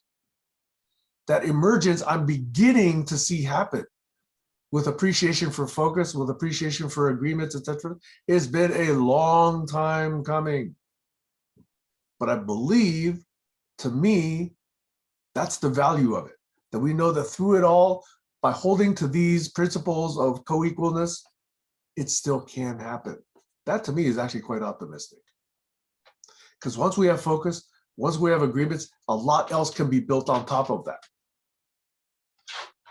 But until we had that, we're in this morass of confusion and unproductivity that people get to take pot shots at. So that's my perspective on this. Over, Stacy. I just want to add in something really important that you left out, which is trust. Because I mean, that's key. That's why I come back to GCC. Thank you. You're muted, Colin. Go ahead, Barry. Yeah, so some of you know that I like to consider things along an axis from one extreme to the other. So when you talk about marriage as sort of a very, very close, intimate relationship, and on the GCC banner, it says coexist, which is not exactly marriage, but you're not exactly fighting each other. And then at the other extreme, you have endure. So I like to think of this, do I want to marry you? Well, maybe, maybe not. Can we coexist? Probably. Can I endure you? Well, for how long before the endurance run, sort of runs out of steam? So that's one thing. That's sort of this extreme from marry to coexist to endure. The other thing I wanted to mention, because Alex mentioned rules quite a few times, including just now in the chat, and Colin mentioned constraints. And we have to deal with limitations, whether the limitations are written down as express rules that you got to stay on the breezy side of the boundary between the agreed upon rule and the violation of the rule, and constraints. There's actually a very powerful discipline that I actually did my PhD thesis on at Stanford. There's a discipline called constrained optimization theory. The question is, given some constraints that you got to stay inside of, whether the rules are just natural constraints, limitations of resources or time or energy or money or whatever, there is a mathematical methodology for finding what's the best you can do in terms of some objective that you're trying to reach, some goal you're trying to reach, but stay within the breezy side of whatever constraints there are. And constraint optimization is a very powerful methodology. And I wrote my PhD thesis on constraint optimization. So if people are interested in how do you figure out what's the best you can do given constraints, there's a whole body of literature out there, which one of my contributions is my own PhD thesis on the subject. That's my definition Love of to a hear you game, and- by the way. What'd you say? Exactly. I'd love to hear you and Glenn discuss it. We could. I mean, I didn't wrote hear my the tail thesis end of in what Stacy 75, said. so sorry. I didn't hear the tail end of what Stacy said. I said that was actually the definition of game, my definition of a game. Oh, since you connect those two dots, let me connect another dot. Okay. What you just said, Barry, Straightened and out. this is risking going off the topic. You guys know who John Nash is, right? You Oh, probably. yeah, sure. Absolutely. So John Nash is the guy who is basically underpinning all of economic thinking these days, which is that people act selfishly in this game called the economy. That we act very selfishly and we try to optimize everything for ourselves only. Okay?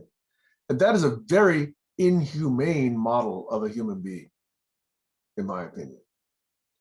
But that aside, his thesis and the reason he's underpinning all of economics is because he believes that what economics tries to achieve are these local points of stability, where if you perturb the system slightly, it's going to be unstable and will try to return back to that point of stability.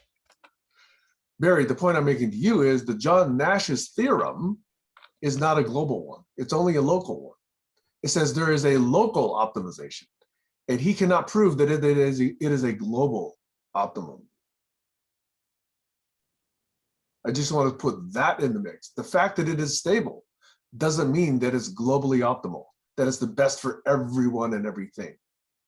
It's only best given the constraints at the time, because change is too costly to get to potentially over the next peak of potential to a better optimization.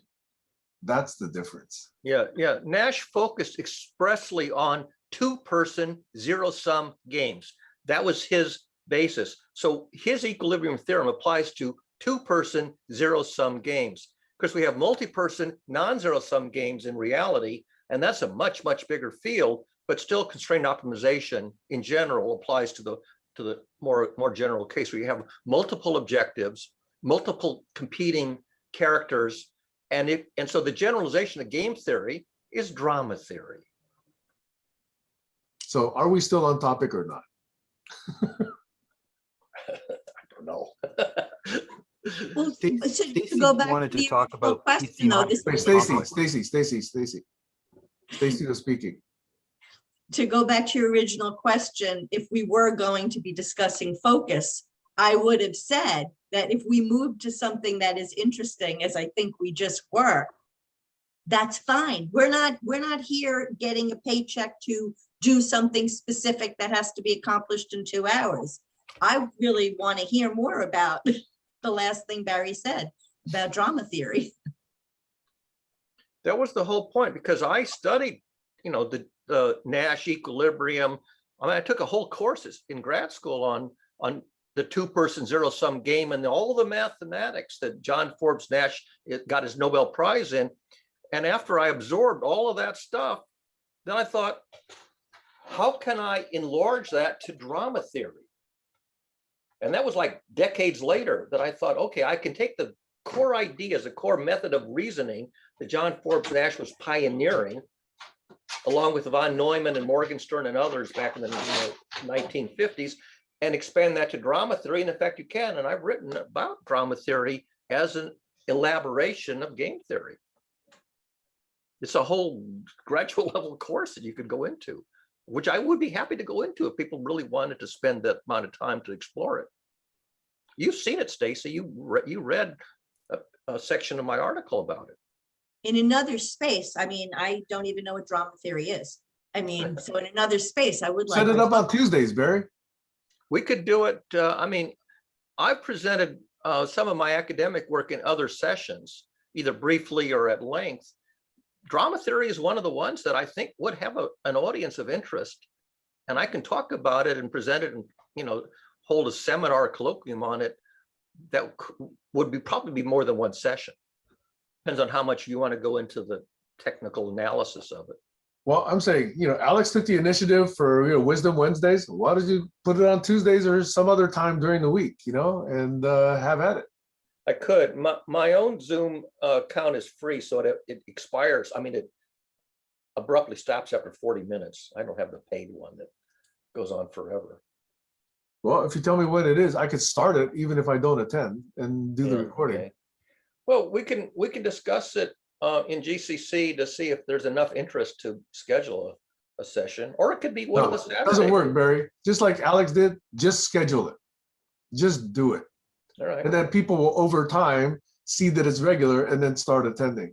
But if you announce it, you're just going to get it this more hassle. I can't do it at this time. I can't do it at this time. What about Australia? What about Europe? What about Japan? Yeah. 2 Saturdays a month, you want somebody else to do it. I could do it on one of the Saturdays that you want to have somebody else do it. Yeah, kick it off that way. Kick it off that way. That'd be fine. We can spend an hour and a half or whatever on it. So either next Saturday or Tees, because I think Tees is out there somewhere, with one of these reservations. I can do it on short notice, or even as a substitute if somebody doesn't, drop something. Okay, so you'll be at a substitute session or the primary session. We'll see how it stacks up. But right now, I don't think I have a lot of people on the list. I have Tees, and I think I have you, and I think I have Joel, but Joel didn't put a date on it. Yeah. And we'll go as deep as people want. You can go all the way to graduate level mathematics. Probably don't want to do that, but at least some survey level of it. Okay. So I think for me, the theme of today has been that there are multiple levels of focus. just like, if I'm trying to create a rocket ship, okay, I've got to talk about steel structures. I got to talk about propulsion systems. I got to talk about guidance systems. I got to talk about, life support. I got to talk about, there's a whole bunch of stuff that needs to be considered if you're talking about building a spaceship, right? And then if you look at life support, you got to look at oxygen. Then you got to look at waste. Then you got to look at, toilet systems. Then you got to look at plumbing. Then you got to look at plastics. Then you got to look at O-rings or whatever the heck it is, okay?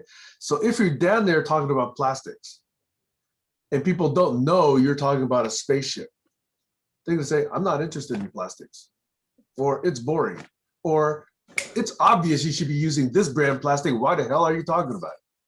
Those are all possible reactions to talk about plastics. I'm still holding this bigger picture in mind. That's why everything we've talked about, for me, relates to my focus. This is a reminder. Take meds. That is difficult to convey when people pop in and out. It's also difficult to convey when, even though people appear frequently, This is a even reminder. in session, they pop in and out.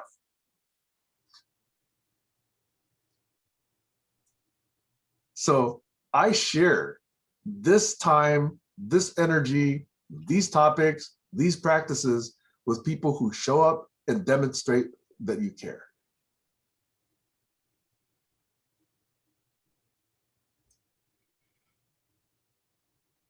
I guess that's enough for now. Because I will weather all of the criticisms about the fact we don't do anything, that we're wasting time, that we're navel gazing, we don't produce anything, we're arguing among each other, all of that. I'm willing to weather all of that because I see the purpose in it. Over. I'm wondering, Sam, if you're willing to refine some of the gems, because your message is pretty stable,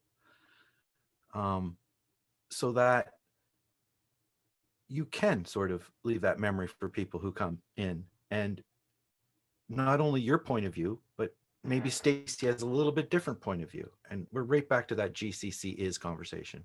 What is the GCC? And I call it the abyss. I call it the show. I call all kinds of things. Whatever you put into it, you might get back out of it. I think the lack of structure is what makes it into an honest experiment, as opposed to power over. And Sam mentioned that, and that makes it extremely difficult. Even though Sam might have a little bit of power over his experiments and who works with him, hopefully the larger container that we're in is more of a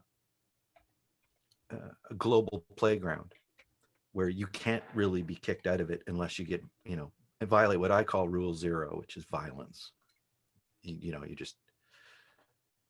And violence is, could be like bombing the show. Like, we're worried about people coming in and bombing the show and noise bombing and just disruption. If we can't work together, then we should at least be trying to figure out why. And if it's because people are angry or because they have different worldviews, then that could be. Myself, I feel a bit meta here because I feel like a tool builder or a map maker. So my journey is wrapped up in other people's journeys, but my building that tool is my journey. And focusing is extremely important. Preparation is extremely important. It's a difference between a scout that kind of knows the territory and has no clue what the territory is. And can we keep scouting out our shared coexistence together? Can we keep mapping that out to where the gems are, so that Sam does have his message, and here it is. If anybody, when Barry came, it's like, Barry, look, there's a site that has a playlist of everybody here who's honed their message. Just go watch that and see who you align with. And generally, hopefully, there's a bigger picture of a global concern, so that we're not just looking at our own. Like, everybody hears from we are global. So how can my Canadian concerns affect Australia, can affect the USA, Germany, Norway? We're within those constraints of a globe. So I'm going to say that I think conflict resolution and conflict avoidance is the biggest problem I see. And my last conversation with Stacy was about, okay, if you want to do what Sam's saying and get together some people who want to volunteer and do some things, show me first where the GCC we is. Because if you're sitting in the middle of unblocking, you aren't going to find it. So there is a whole lot of visioning to be done here and understanding people. There's a whole richness that people are holding on to their ground of, and if it's not too attached, how does Sam say it? Hold your beliefs strongly but loosely. Strongly Sam. held beliefs held loosely. Strong beliefs held loosely. Strong- Yes. SB. Strong beliefs held lightly. Strong Oh. beliefs. Strong held lightly. opinions held lightly. That's got to make the map. So, because if you hold them too tightly, it's part of your identity and you don't like to be questioned about it. And you might end up calling me an angry atheist instead of somebody who's trying to figure out why your sagacious mythical stories have a global relevance. And I've gone through that with some people here. And Stacy herself, she, different people, they have these ideas. I'm not going to say what your ideas are. We've discussed them privately.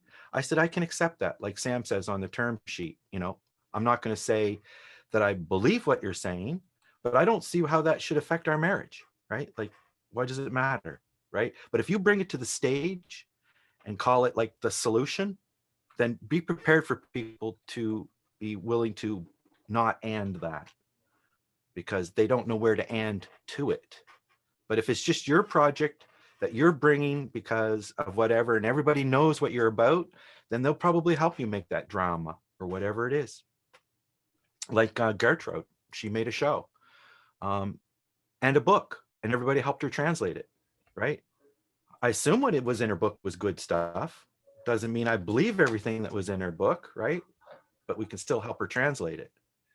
So that is the kind of leaning in, not having to know everything that Gertrude is trying to put together in her book. It's that we can help her translate it to different languages and help her get her.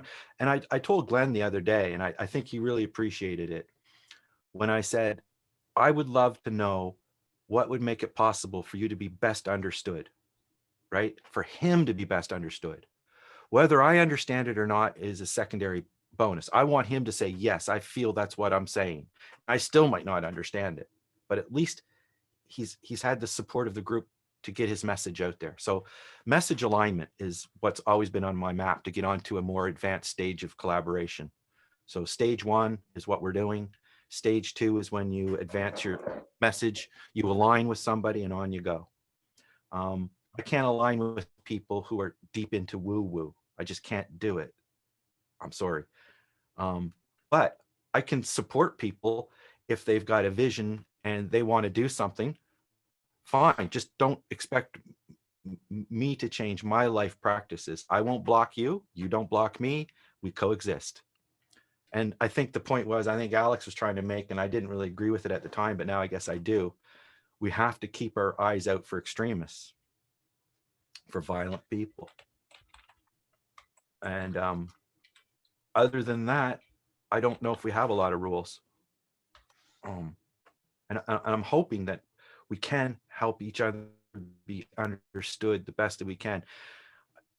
There's a show going around where Tyra says, no, I don't understand him. Kayla says, no, I don't understand him. And nobody understands what I'm trying to say. That doesn't feel good. But then Kayla said, well, I talked to him privately and now I kind of get what Colin's talking about, right? So I don't think this show or this forum is where I can be best understood unless I find a way to make it work. It's a constraint that I find difficult to be understood within. What I have agreed with myself, which would be better, is, and Barry suggested this as well, actually produce something that you want to publish and then share that, right? I think so.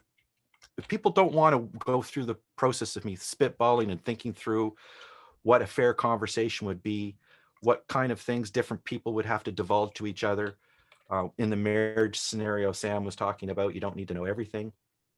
You don't need to always know the size of the wrench if you realize that they're just trying to, they got all the wrenches they need. So Sam disappeared. That's my cue that I'm going on too long. I'm going to stop.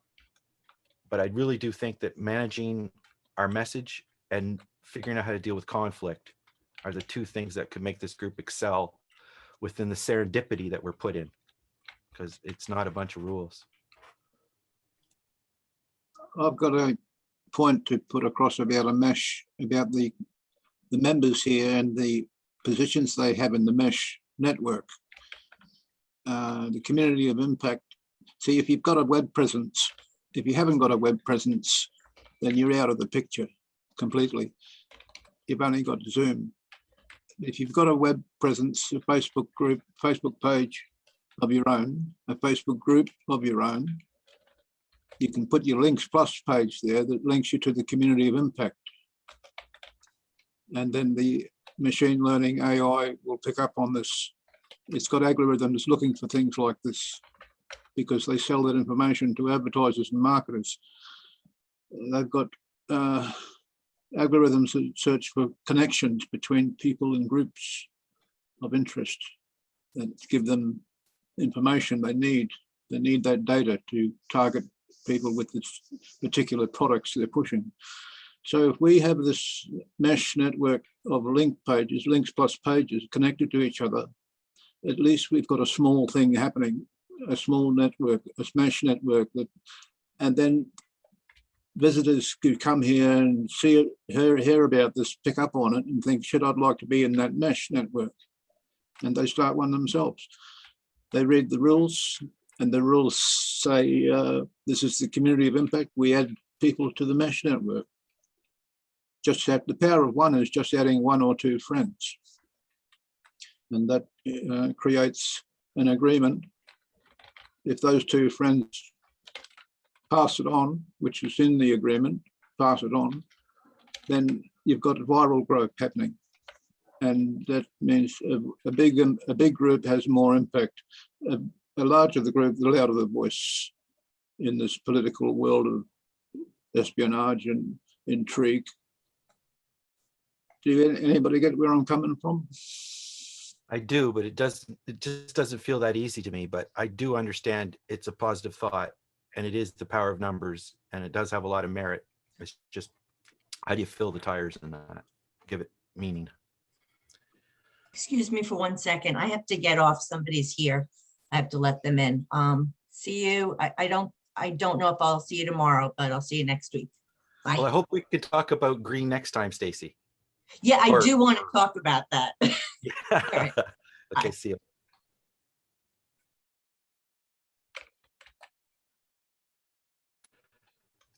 So I guess that's a wrap, Sam. That's my checkout. All right. Well, Alex, I did want to reply to you. It seems there's not many people here. If you got a moment, do you think that I bring up religion in this group to cause division? It's a time-consuming subject that leads us astray, I believe. But regardless of what the members' religions are, we're working on something else. We're not dealing with religion and woo-woo, and we're dealing with science. Right. We're dealing with community of impact, cohesion, coexistence, and science. So we need the humanism, we need the Baha'is, we need the Buddhists, right? We need the Muslims and the Catholics. We need everybody on board because the ship's going. We don't need them. We don't need them practicing their religion though in the global stage. No, we're not practicing the religion. I said just people. We need these people because they represent 80% of 75% of the population of the world.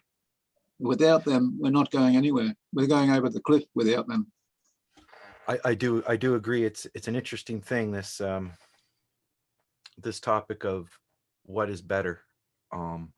So I'm trying to make it clear that I'm not bringing up religion except for, I think, two ways. One way is to have an example of social constructs, which is, imaginary to begin with, and what you would consider what people believe and why. and how some beliefs can be really bad. Not to say anybody here is bringing them, not to say any, I'm just saying within fair conversation theme, it's an example that I have. So maybe I could find some better examples that Yeah. Express the same thing, When you but jump I on, haven't yet. when you I jump haven't on yet found somebody's, them. some of the religions are very close to the truth of the spiritual truth of the universe, and some of them aren't. Some of them are out there.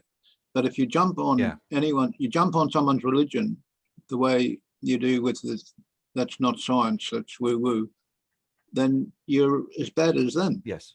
You put yourself in the same category. A fundamentalist, Well, that's the second. fundamentalist who believes there's no God in the universe. Well, there's two cases where I will bring it up. One is as an example of some kind of a thought experiment where religion has caused, because religion was the only game in town. 500 years ago there wasn't nothing but religion, and then science started to creep in the last 500 years.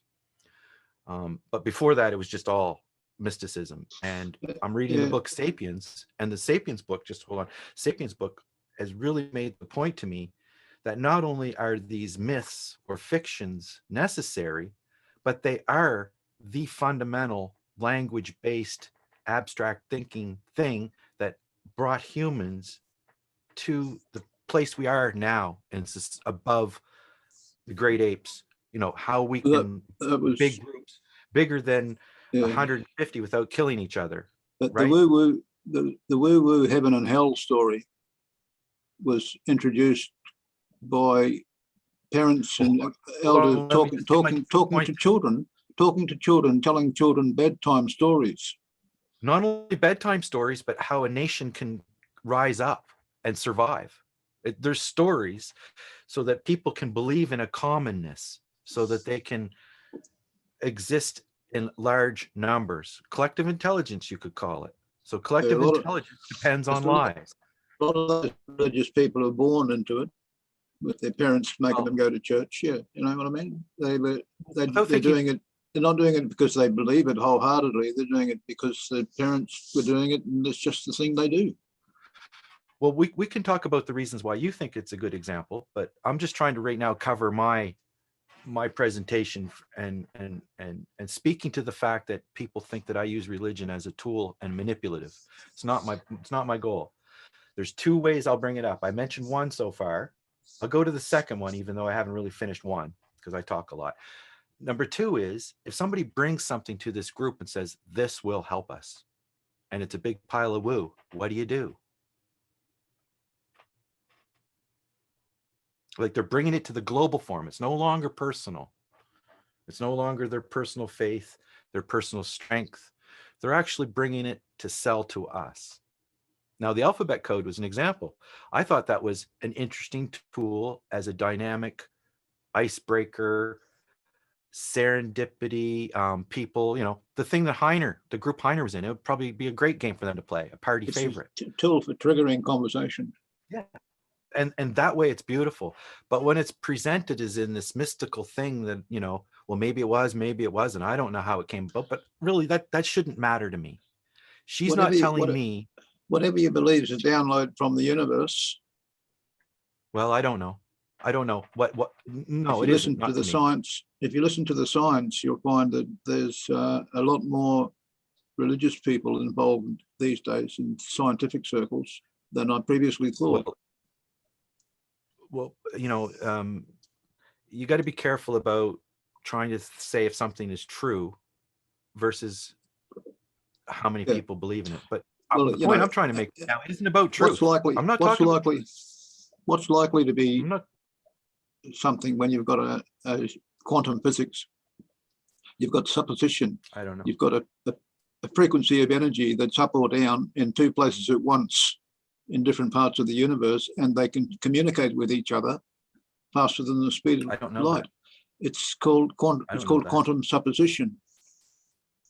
Now, I don't know that. That's only one. That's one thing of a dozen things that I could bring up that show that there's more to the scientific literature is proving that there's things that we don't understand, they're looking at these religious spirituality people thinking, well, maybe they've got something that is helping them live good, better Maybe. lives.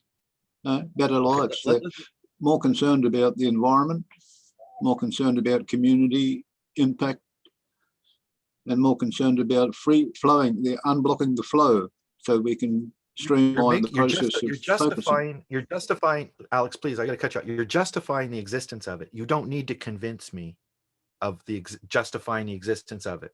What you're saying, I already know, I already understand. You Well, don't have to justify why it's here. The science is pretty clear. I'm not justifying that. It's the scientific's an open book until another scientist comes along with some evidence that shows that one's wrong. Well, how about this? The topic isn't about justifying science. The topic is about me using religion in this group. And there's 2 reasons why I do it. Let's stick to the focus. Don't try to defend religion. You're not I'm the only defending one. myself. No, hold on. You're not the only one who uses religion in the group. But Well, the thing I is, would like to finish my thought if I could, because it's will driving it me make us nuts. better? Will it help? I Does it surely help? hope so. I surely hope so. Does it The cause first reason I disruption? bring up, that's the question I asked you. Does it bring up disruption? That's what I'm trying to fix. But you're not allowing me to explain myself. You're just pointing at me and defending religion. Listen to me. Yeah, I've heard you explain yourself about 1,500 times. Then why do you not understand? Let me try again. We're trying to focus on a solution to the problem, not trying to focus on fixing everybody's imaginary religions and woo-woo. But you are. No. That's why you're here. You seem to be here to do that. That's your Okay, job. now you're going down a slippery slope and you're accusing me of other things. I again would like to turn this into a steelman conversation where you ask me, you don't tell me. What's your job? That's violent communication you're doing. What's your job at the GCC conversation? So I'm looking at conversations, yes. And there's all kinds of conversations. And basically there's stories that the human race has used to survive in large groups. So that's the story. That's the premise. That's all we are, stories, yes. In fact, if you look at, like you're saying, the truth is more mysterious than we know. But at the same time, we have to stay within a scale of rationality. Talking about the Big Bang or quantum physics does not make what I'm about to say at the scale I'm talking about irrelevant. You can't make what I'm about to say irrelevant. What's relevant? It's not relevant to talk about the space in an atom, the empty space. No, what's relevant is for me to talk about why I have a conflict with this group and try to resolve it. But apparently you want to talk about everything else. Your conflict is your conflict. We want to focus on this. My conflict is not being understood. My conflict is not being understood, and you're doing everything you can to keep me from being understood right now. I understand the disruption that it causes, and I want to open the flow. I want to unblock. Accusation. Do you know what unblocking means? Do you know what focusing and unblocking means? It means avoiding disruption, avoiding distraction, and avoiding complicated rabbit holes that you keep bringing up. Avoiding lies, right? Well, stop lying and start getting honest. No. I can let people talk about their woo and let them share. You love this sort of ping pong rapid fire back and forth, and I think it's bullshit. No, I don't. Well, why do you engage in it? Why do you like engaging in it so much? Because I'm trying to make 2 points, and you're doing everything you can to keep me from making 2 points.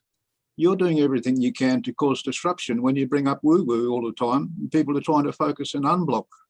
Do you know what woo-woo is? If they're trying to force religion onto you, then they're fundamentalists, right? And there's no room here. Who said there's no room here? It can be very subtle, Alex. It's very subtle. For example, that's right. I know. I've seen the Christian. I've been watching some Christians. I've been watching some Christians talk about the Bible. Well, I guess we're here to talk about what you want to say. What I'm talking about to say is meaningless. Well, you don't care what I have to say. I find the flaws. I find the flaws in their argument, right? I can see the flaws in their argument. Go talk to them. You're a scientist. You're not a scientist. You're an engineer. It doesn't matter. I have something I'm trying to say. 2 points I'm trying to make. It's not happening. What could we do right now in this conversation? I'm willing to let you make any points you want to make, But if you're going to make points that derail the conversation, then I'll have to say, well, okay, that's nice, Alex. I'd like to get back to what I was talking about. So you've defended religion a few times, which I don't know why. We steer the conversation on to focus. Right. So let's focus on the reasons why I bring up religion. There's two reasons. And I know what they are. I know what they are. You've said them several times. Go ahead. I would love for you to steel man me on that. If people are focused on the good things that religion has, that's okay. But if they're bringing up the fundamentalist stuff, that's not okay. And we point that out to them. Usually, I've even pulled people up for that, but not very often, because they don't bring it up so often. It's something they keep hidden, a lot of them. But if we find the people who are willing to open up about it, then that's a special group topic. It's not part of the conversation we're having. We're not having a conversation about religion or politics. You're not talking about me anymore. You're talking about other people. Remember, you're explaining right now why you want me to talk about you. Yeah, I want you to explain to me why I do it. You just said you could. You why said why do you introduce this battle between the people who believe in a supernatural being and the ones who believe in a chance evolution? Right. Okay. You're asking me why? Okay. I have nothing to say about it. It's none of my business. Except for I do use examples, like you said, in worldviews of fair conversations. And I would say probably 30, if not more percentage of my examples have to do with myths based out of these world beliefs, which people call religions. Okay. Well, I use them as examples. I'm not saying somebody here is selling it. So that has nothing to do with anybody in this group whatsoever. It's a story I have about fair conversations and how religion can ruin them. That's what I'll bring that up. That's why I don't like talking so much about people's personal beliefs. That's their personal beliefs. Their stuff is their stuff. But if they've got something from their traditional group that's useful and we can use, it's not why it's used. It's not why they find it useful. It's because it's been practiced in the past, and the models show that it works. The historical data proves that it works. Like giving. Giving is, if you give, you'll find the universe gives back. Okay. I'm not against useful fiction. I don't like it, but I guess I have to like it because it's just the way it is. That's the way humans work. Useful fiction. How do you explain it? Is it chance? Is by it language and abstract thinking, storytelling? That's right. Yeah. One example does not equal a trend. So, but anyway, what I'm saying is when we're trying to figure out how to build an airplane, that's not a time to be talking about, in my mind, faith. Sam's not watching the board and somebody's got their hand up. Who's got their hand up? I don't see anybody. Me. Kayla. So who? Oh, come on in, Kayla. I can't see it. I can't see it. I'll raise my hand shortly. I have a question for you guys. It's kind of on topic, but kind of not, since you guys kind of brought it up. Religion. So my son has been watching TikTok, and there are people who are like, oh, all about Jesus, and he's whatever, and their heaven is this, and hell is that, and whatnot. And he is so impressionable. He's only 9. He has not had he doesn't have a religious background because I grew up Catholic and my beliefs are just different now.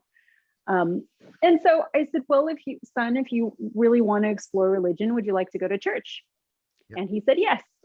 And so he continues to watch this TikTok stuff, and I'm a little worried. And so I've tried to explain to him, just be very careful, because some people impose their opinions, because they hold it so strong, but they're so closed-minded that, they can be kind of convincing, especially to little children who are impressionable.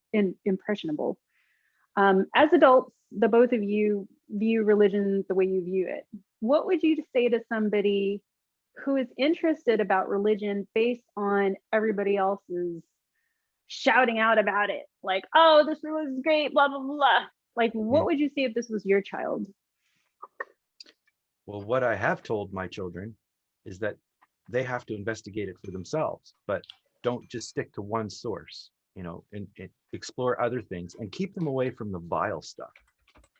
Because, in every genre, everything, there's vileness.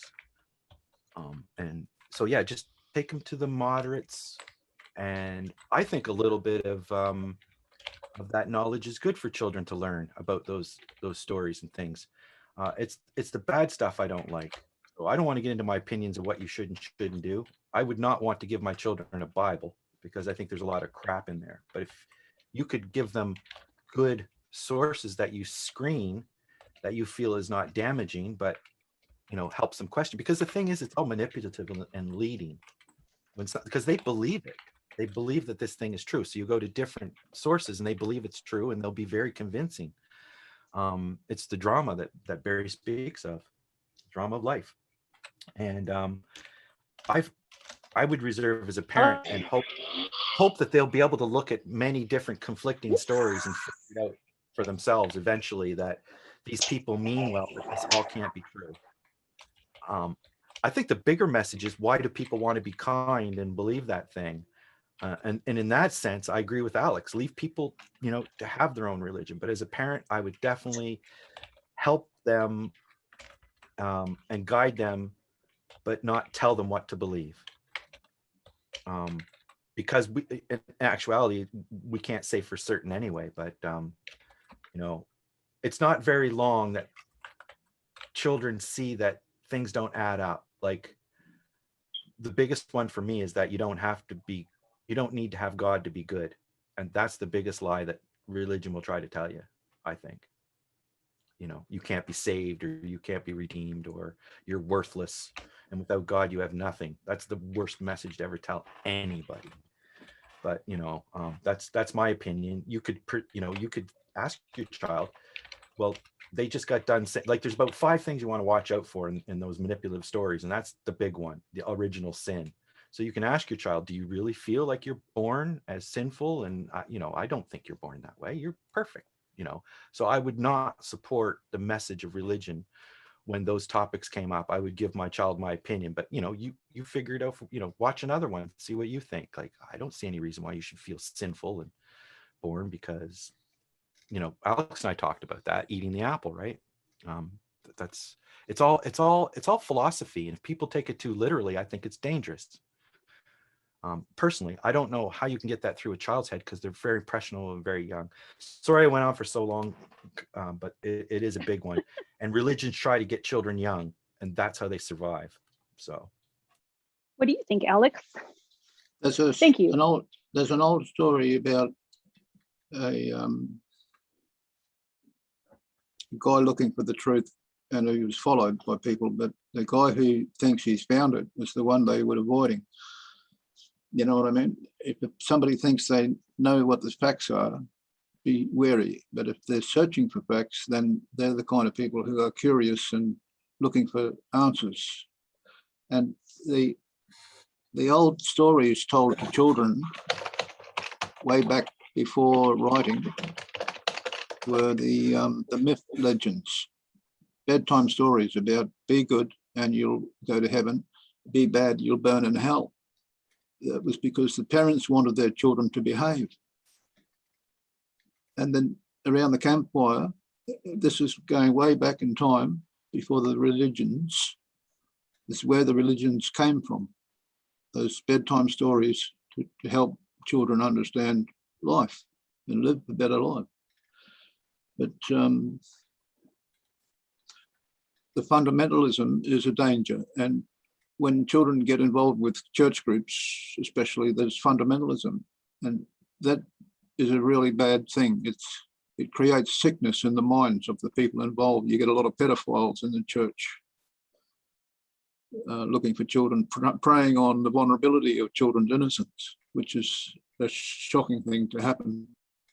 But it's because they're not in touch with their own deeper spirituality. They're believing in a myth. They're believing in a fantasy that's been developed from a religion. Over.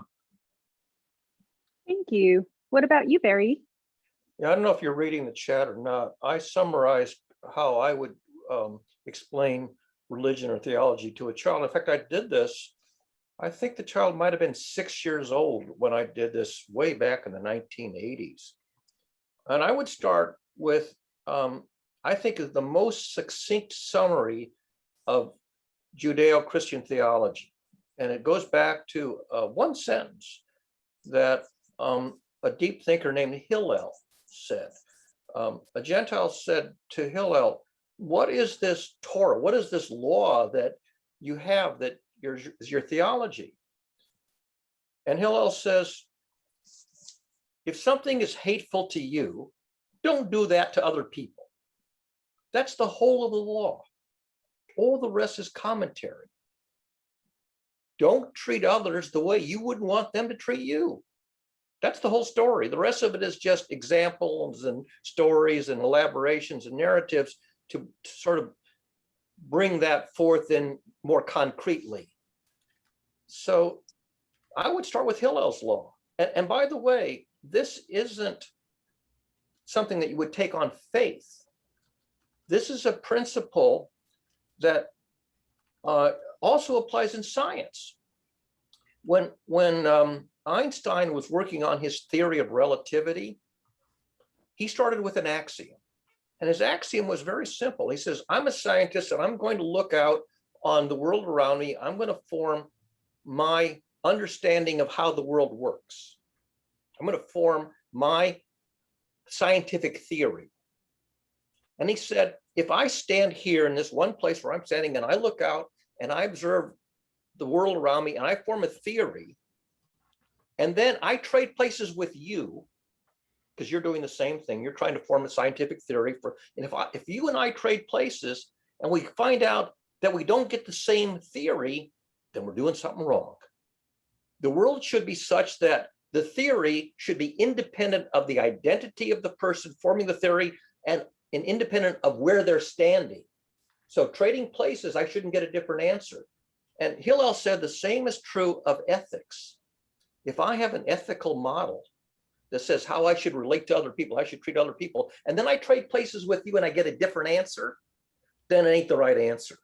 The answer, the ethical model should be independent of the identity of the person forming the ethical theory. And so Hillel's version of that was, if you find something hateful, then don't do it to anybody. And that has that symmetry. If you trade places with somebody else, it's still true. And that's why theology is really deep reasoning. It's not taken on faith, it's axiomatic, but it's deep reasoning. And I think you can explain that to a child who's, say, not even a teenager yet. I think they can understand that. And then the rest of it will say, well, give me lots and lots of examples. They say, okay, you can go to all kinds of examples in myths and legends and fairy tales and dramas and plays and history. And you can find tons and tons of examples where that doesn't hold, where that deep principle is violated and you say bad things, you get a bad outcome. But you don't really need, thousands and thousands of examples to show you get a bad outcome. Just, stop and say, would I be happy if I trade places with the other person and was on the receiving end of what I'm doing now? The answer is no, then don't do that. Thank you so much. If you guys may, I'm sorry, Alex, were you saying something? Yeah, I was going to say, encourage your children to watch the Unexplained Mysteries channel. No, Oh yeah. The not the YouTube one, the National Geographic one. Oh. Yeah. No, I wanted to switch topics, if you guys don't mind, and I wanted to ask something very personal, if you, Colin, don't mind. And you don't have to answer, but I'll ask. Sure. So Colin, I'm trying to think of something fun. If you were to describe yourself as a movie, what would that movie be? Probably The Matrix. That's awesome. Probably a lot of movies. I'm a complicated person, but simple in a lot of ways as well. And I'd also like to just tack on to the end of your last question there, that there is a distinction, I think, to be made about the information that's coming in. Barry's message is towards the sagacious side of things, where there's morals and lessons to be learned, which is all good stuff. But that's not, I find, the religion that causes the bad ideas. That's the groupthink and the people that maybe your son is watching on TikTok. People that aren't being rational and that they do believe that these things are literal. Barry does not believe that the stories in the Bible, I don't think he does anyway, believe the stories in the Bible are literal. They're morals. And these people that your son might be watching might think they're literal. That's a danger zone. I don't know how to, and I'm suggesting you not force different material on them, but Barry says this halal thing might have some value. I would caution to be certain before you offer something to your children that you actually condone it as well. Because when you do, it's an act of actually doing that. You don't just say, here's something I don't believe in, but go ahead and have a look at it. You could tell your children something more like, well, I'm not sure what to believe. There's these 5 different stories out there. And by the way, be careful of the angry people over here, because I don't want you associating with those people. They're violent. And if they have a good message, maybe they should find another way to express it, because you are perfect, son. You did not grow up in sin. You are not destined. The whole religious message of Christianity, to me, the way it's taught to by the what do they call them? Your local preachers. They're not great scholars, and they're there to do a community service. And it's a very touchy subject between the people who are deep fundamentalist believers and are going to be what I would consider over philosophical to a certainty that they can't back up. And humans are manipulative and can be manipulated, and your son is at that very precious age. So I would be very careful about a parent endorsing anything until you can say that. And that's what parents do. They say, oh, here's the Bible and you're coming to church and this is true and that's the way it is. Like, you're not doing that. So I wouldn't even worry about it, Kayla. Just be yourself. You're a lovely person. I'm sure your example alone is enough to guide your son, regardless of these promises of afterlife or whatever. Just let him explore it and love them. That's what I would say. Keep them away from the nasty stuff. The nasty stuff where people are overconfident and overcertain at the extremes. Okay, so what was your personal question about me and what movie am I? Yeah, I'm the Matrix because I think the Matrix would be a good movie for me, because I do feel like reality is fragmented between, especially now after reading Sapiens, the red pill, you realize the nature of humans, and the blue pill, you can just go into the woo land and have fantasy and believe Star Trek and whatever you want. So yeah, people are definitely living fantasy worlds that I thought the Matrix was very profound when it came out for that reason of juxtaposing people who are aware and people who aren't. And it's interesting, people in this group are very much into that stuff, almost to a detriment. And if we could learn how to explain ourselves better, I think it would be a very valuable thing. Without the anger, and that comes from this identity, which wraps right back to your first question. Usually it's somebody's religious or traditional identity that they're not willing to have questioned. And I think Barry brought up that point. Be leery of the people who aren't willing to question what they believe. Yeah.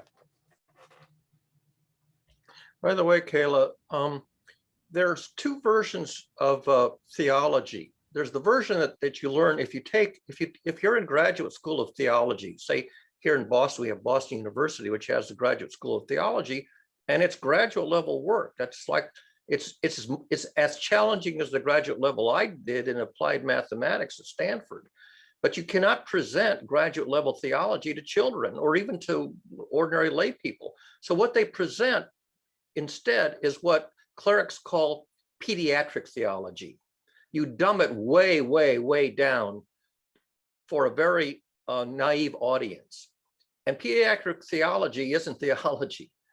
And if you really want to understand theology, you got to go all the way up to the graduate level, which very few people ever do. But graduate level theology is not taken on faith. It's analysis, very deep analysis. It's as hard as scientific analysis or engineering analysis or field studies. I mean, it's really challenging stuff. And so you want to get across how do you reason about ethics? Well, reasoning about ethics is graduate level reasoning. You have to know psychology and sociology. You have to know a lot of stuff.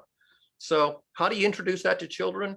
You tell them simple stories that try to Aesop's fables. You tell them Aesop's fables. Oh, go to the humanism book. For Lots there. example. And that's how they traditionally try to teach people, basic ethical reasoning is just little simple stories. That's pediatric theology. It's been around since the dawn of civilization because you can't do abstract reasoning with children. It's just their brain is not wired to comprehend abstract reasoning. Ooh, I've got one. This is the hill, right? And all the people who are interested in theology and religion, looking for enlightenment, hoping to find enlightenment, they're all heading up the top of this hill. And they're all on different paths, right? They're all really different religions, different spiritual groups. And they're saying to each other, we know what we're doing. The only one wasting time is the one running around and round the hill, telling all the others they're on the wrong path. So I'd give children a story. They realise that it's more important to seek out the truth in this world than it is to believe in a myth or superstition.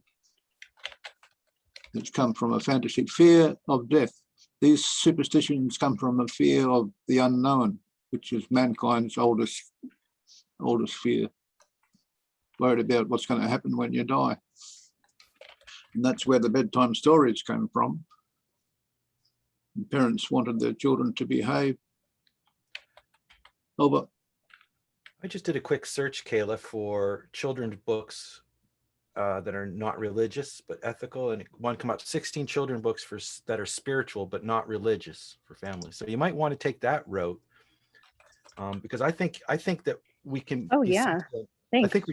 I think forgot about the books. Yeah, he needs to read more.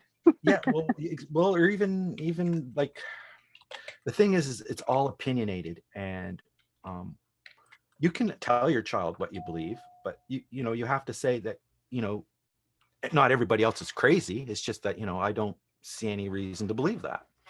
But you can don't force them. Because the whole point of learning is to be able to have critical thinking and think for themselves.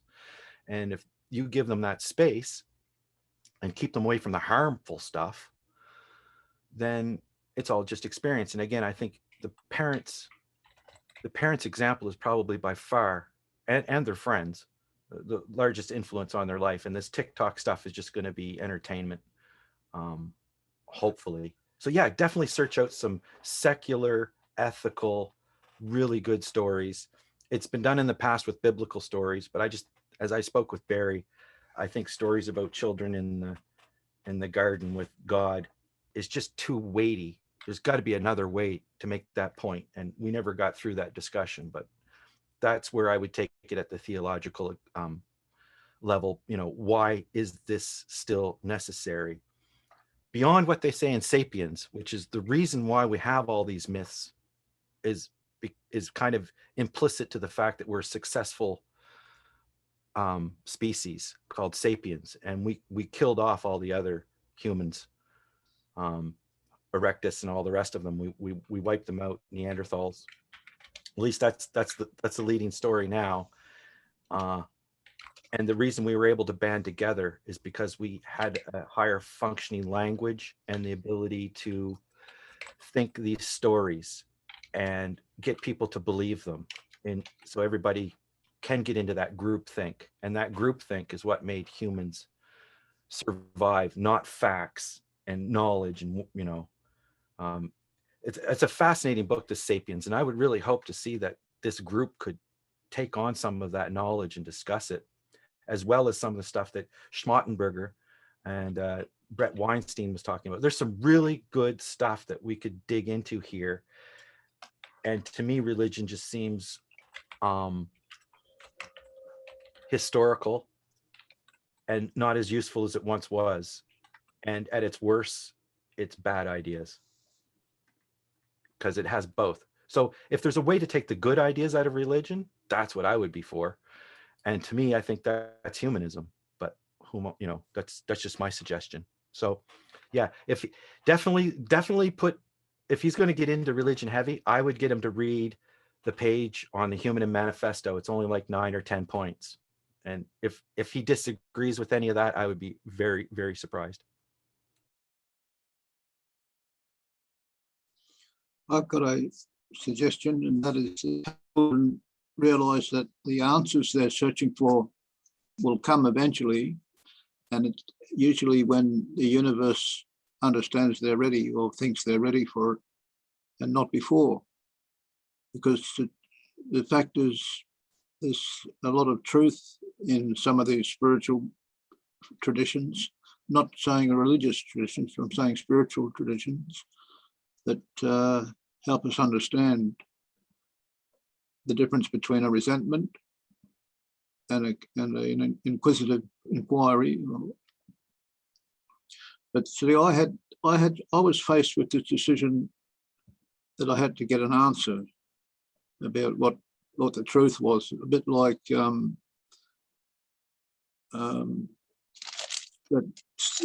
Swiss guy, that German guy who went to England and wrote a book about the power of now. He was faced with a depression, quite a severe depression. He was asking himself questions about, why am I living? Why am I carrying on living? And he said, why can't I live with myself? The power of now. And so I reached the same point in my life, and I asked the universe for answers, because I was atheist. I didn't believe in religion nor God. And I said to the universe, why should I believe there's anything more than what I can see and find with my own research? And the universe's answer came back silence. And to me, that was like a message saying you've got free will. It was a very spiritual feeling. It was like I received some kind of answer, like I was the student that became ready and the teacher appeared. So this is one of the messages I'd give children, is that one day the teacher will appear. It will be when you're ready, not until you're ready. Over.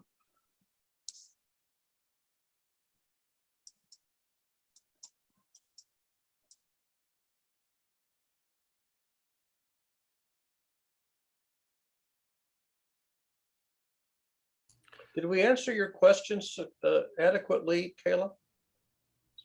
Yes, thank you so much. I'm really sorry. I'm watering my plants right now, and my internet seems to be going in and out. So, What movie are you, Kayla? Me? Braveheart. Kill them all! Yeah.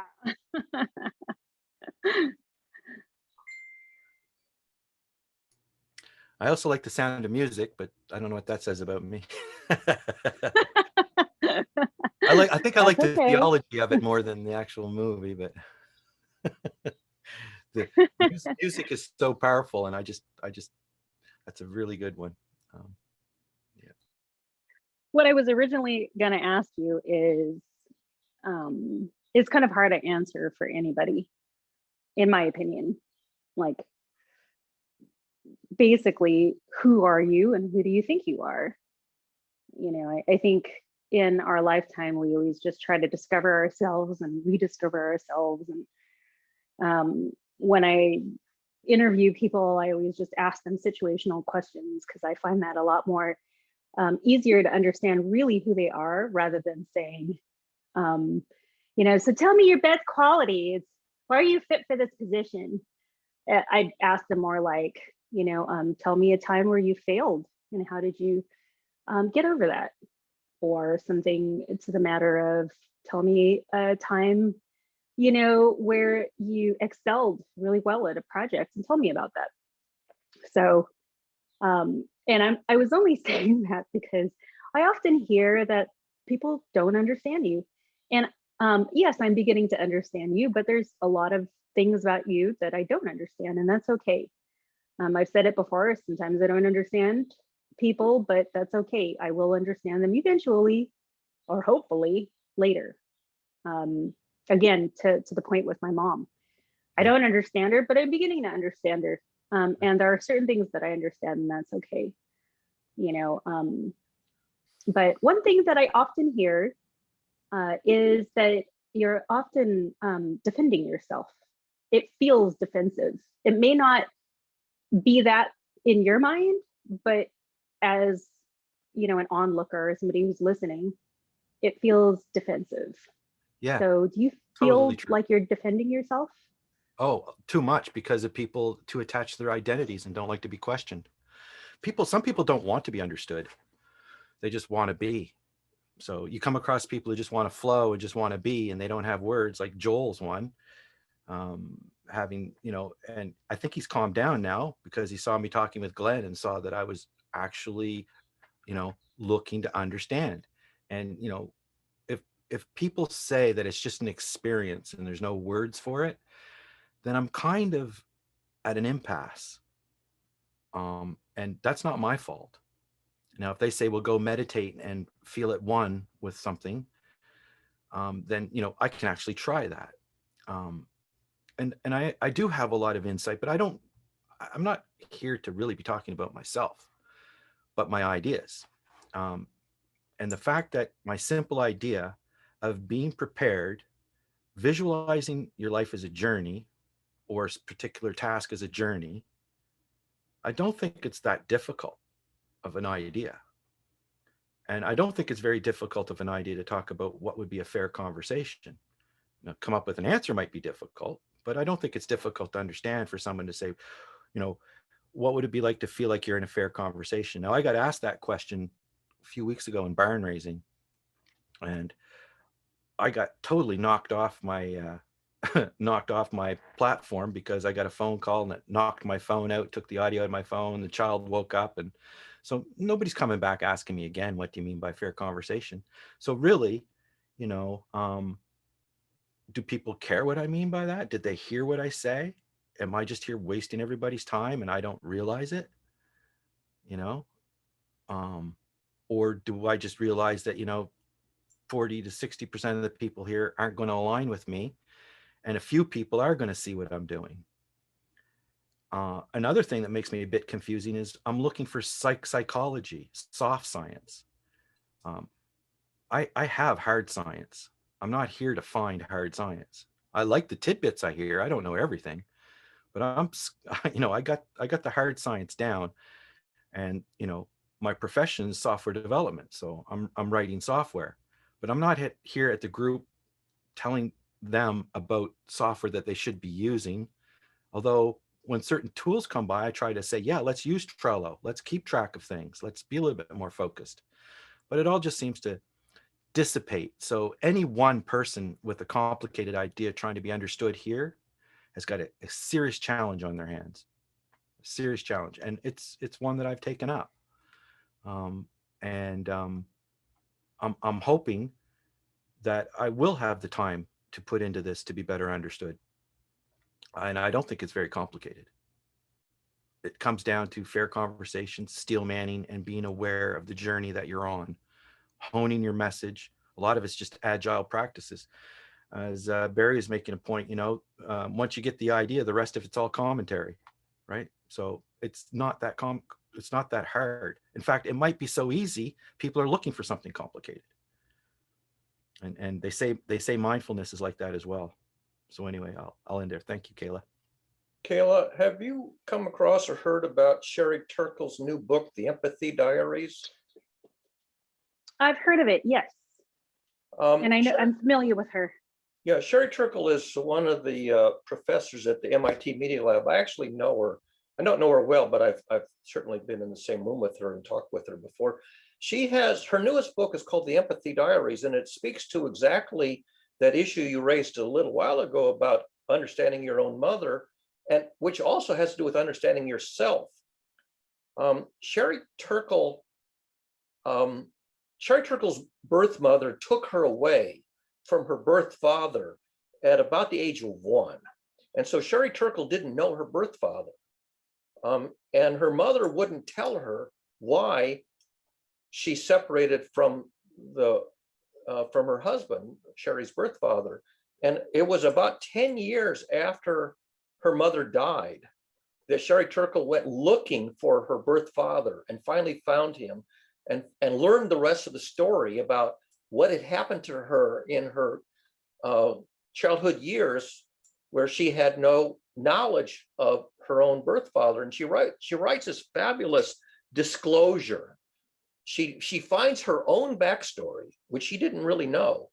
She finds her own backstory and discloses it in the context of what she knew from her mother and her grandmother and her aunt, and what she didn't know about her birth father. And she writes this fabulous autobiography called The Empathy Diaries. And I think it's very relevant. People are raving about this book because it's a very bold thing to do, what she did.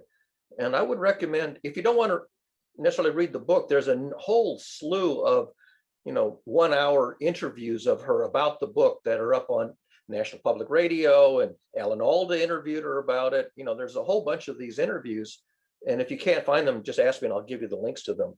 But I think they will probably be very illuminating with respect to your own struggle to understand your mother and your relationship to her, and how that affects your own life.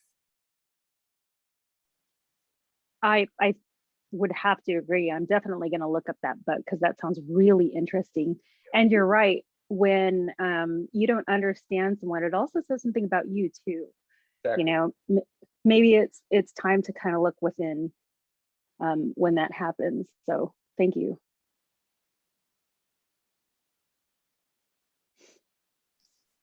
There's a trick to looking within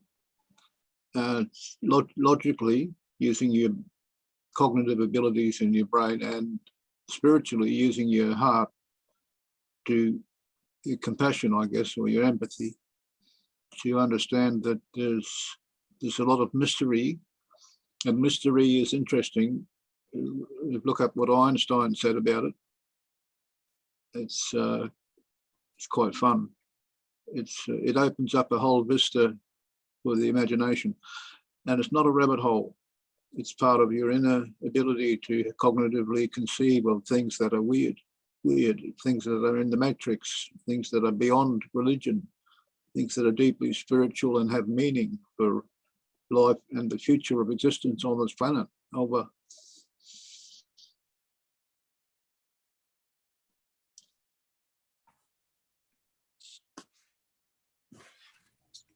I think you bring up a really important question, Kayla. It's one that's actually quite close to me. What should I tell my child about religion? I think that's something worth mapping out and exploring farther in the group, because those are the contexts that I'm talking about of understanding.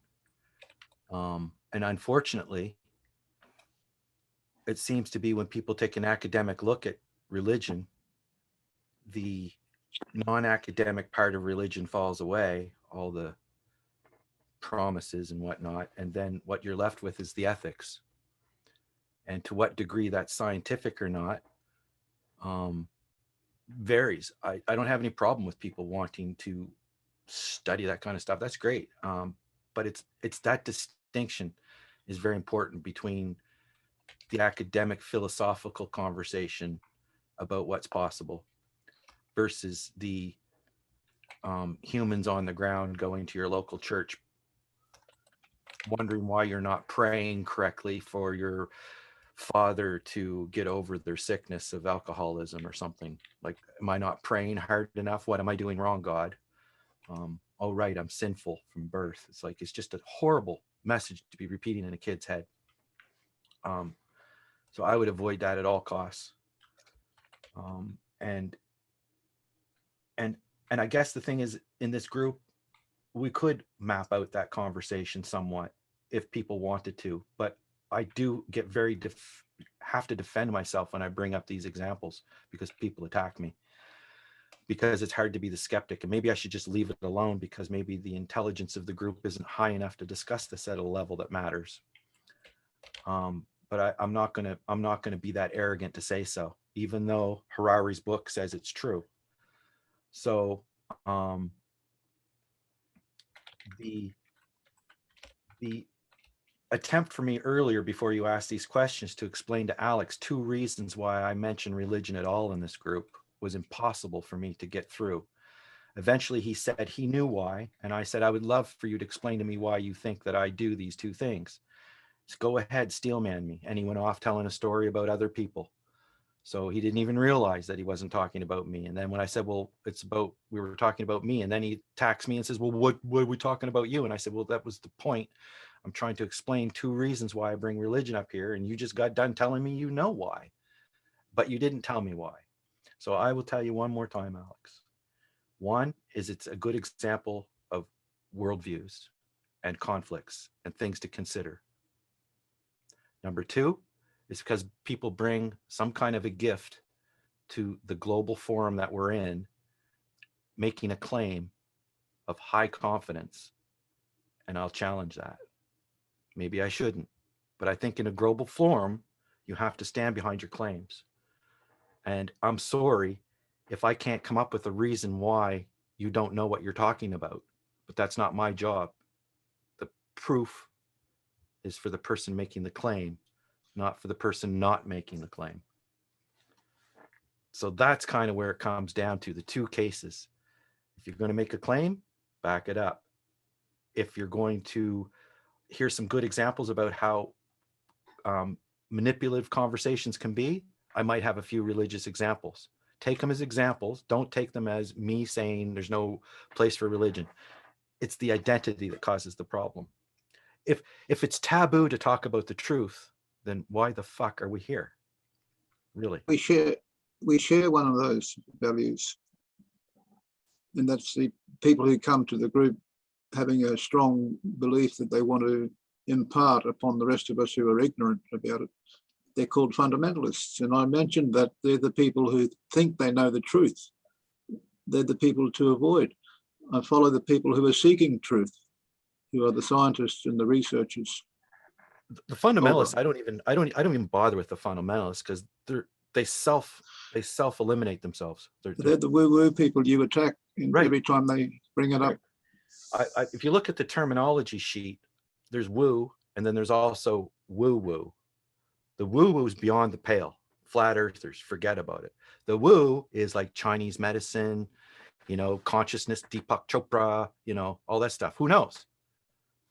But when people are extremely confident about that and say, you must look, we already know that the world is observed through our senses, and it's a representation. It's not really what's there. Who was that? It's interesting. You mentioned Chinese medicine. Schopenhauer. Who was that who came up with that? One of the early philosophers, and I think Kant followed up on that. Schopenhauer, yeah, he was the first guy that was to come up with that. The first person to develop a printing press was Chinese, and the first person to invent gunpowder was Chinese. So their medicine's pretty powerful. And the Western medicine, when they look at Western medicine, they say, well, look at that thalidomide. It's just antibiotic, antibiotic resistance. It's about evidence, Alex. Like you can say whatever you want, and you can study it, and you can end up being right. But when you're right is when you have something that you can show somebody else. Now, if it's a feeling, I can validate, like when I hear a song and you hear a song, we both get goosebumps and we feel really good about it. Or, we're in a church service and we're raising our hand, we feel the Lord. On the ceiling. Same thing. But, whether I think I actually had a mystical experience in a church, or I'm just grooving out with, my soccer team just won the world championships, what's the difference between those two, euphoric feelings? I had a mystical experience in a friend's house, long way from any church. You wouldn't find me going anywhere near a church. There's nothing wrong with churches. There's just something wrong with bad ideas. Some churches have got lovely paintings inside them, like the Last Supper, Leonardo da Vinci's churches in Italy. Well, 500 years Yeah. ago, that was the story. That's what we had. There was very few atheists 500 years ago. Why would you be an atheist? Just look around you, right? Just look around. all the Yeah, men. if you want to find God, look under a rock. But which God? The academic God of theology, of all existence and everything, or the one that you pray to so your father is cured from alcoholism? The one that gave us language and science. Well, I can definitely tell you that people wanting to believe in myths is what has got us to be successful as a coexistent race or species. Monkeys couldn't do that. The great apes couldn't do that. Once they get up to a certain level of like 1,000, they ripped each other apart. But we can get together in stadiums and deal with it. Have you heard about the 100th monkey? There's a book called The 100th Monkey. The point is that language is so important. I think there was another example of that where in the book where I think the same source, might have been a different one. When radio broadcasting came in from, the First World War, they invented radio and they had that type of communication. I believe they had it in First World War. Anyway, that spawned off, as most military innovations do. And the result of that was broadcast radio. And the speculation was that humans, Homo sapiens, got an increase in their vocabulary from 500 words to like 20,000 words over a relatively short period of time. And because of that, we went through more changes, and they say, and then that learned more about ethics because we could explain things better stories. And then all of a sudden you've got human rights and people, the hippie generation and all that stuff pops out of it. So the more the gradual increase, it's only been 500 years that we've been actually thinking out of the mystical solutions. There was another spurt much earlier than that in the evolutionary period. The Cambrian period there was a mass spurt of evolution when there was hundreds of new species appeared on the earth. Cambrian period. Kayla has her hand up. Oh, good. Please, Kayla. I can't see that. Thank you, Barry. Why can't I see that? It's okay. I'm on my cell phone. I can see your square. I have a question for you, Alex, but actually I'd like to pose the question for all of you guys. How did you grow up with religion, or did you grow up with religion? What was religion to you or spirituality to you as a child? It's a good question. I grew up in a very secular country, and I went to a public school. Some of the other kids went to church. My father had business acquaintances and their children went to church. And I went along with them sometimes to Sunday school. And that was the only exposure I got to the religion, the Baptists. I think they were Baptists, I'm not sure, but they were Bible bashing fundamentalists. And I had my father's secular opinions. He was an atheist. He believed in evolution. And but like I said, there was a spurt in the evolutionary cycle that's unexplained, and that is the Cambrian period, a massive increase in the volume of species appearing on the earth. And it probably was due to more oxygen or something. I don't know what it was, but it's strange. And you can look it up on Google because it's interesting, very interesting. Unexplained mysteries. And I love the fact that I can have a certain amount of faith after a long life of searching for answers. I can have a little bit of faith that waiting for the right moment, the teacher will appear. I have to agree with that. What about you, Barry? I grew up in Omaha in the 1950s. My father and his parents were practicing Jews. They did the regular annual holidays, Passover and Yom Kippur and all that kind of stuff. My grandparents kept kosher. My father, could read Hebrew and recite it, although I don't think he could speak it. So I went to Sunday school at Bethel Synagogue, which is the conservative movement. Judaism has the Orthodox, the conservative, and the Reform, which is very liberal. And so my parents belonged to the middle one, the conservative synagogue. And I have to tell you that Sunday school and Talmud Torah, the first, when you're younger than 13, it's like learning arithmetic. It's like learning the alphabet in English. It's like learning American history. You learn the very elements. You learn there's a Hebrew alphabet. You learn the letters of it. You learn what are the holidays and what is the ritual for celebrating them, and why do you even have them at all? Who are the patriarchs? Who are the founders of the religion, and what were the core ideas? And all of that was very sort of like grammar school. It wasn't, it's sort of like learning your ABCs in 1, 2, 3 in addition. Like not terribly thrilling, but it's part of your culture if you want to participate in the culture. And then at age 13, young Jewish boys and girls would go through a ceremony called a bar mitzvah or bat mitzvah. It's a coming of age, and where you become responsible for your own behavior. You're no longer,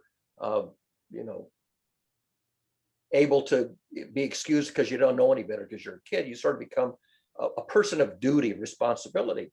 And at that point, almost all of my peers stopped attending religious education.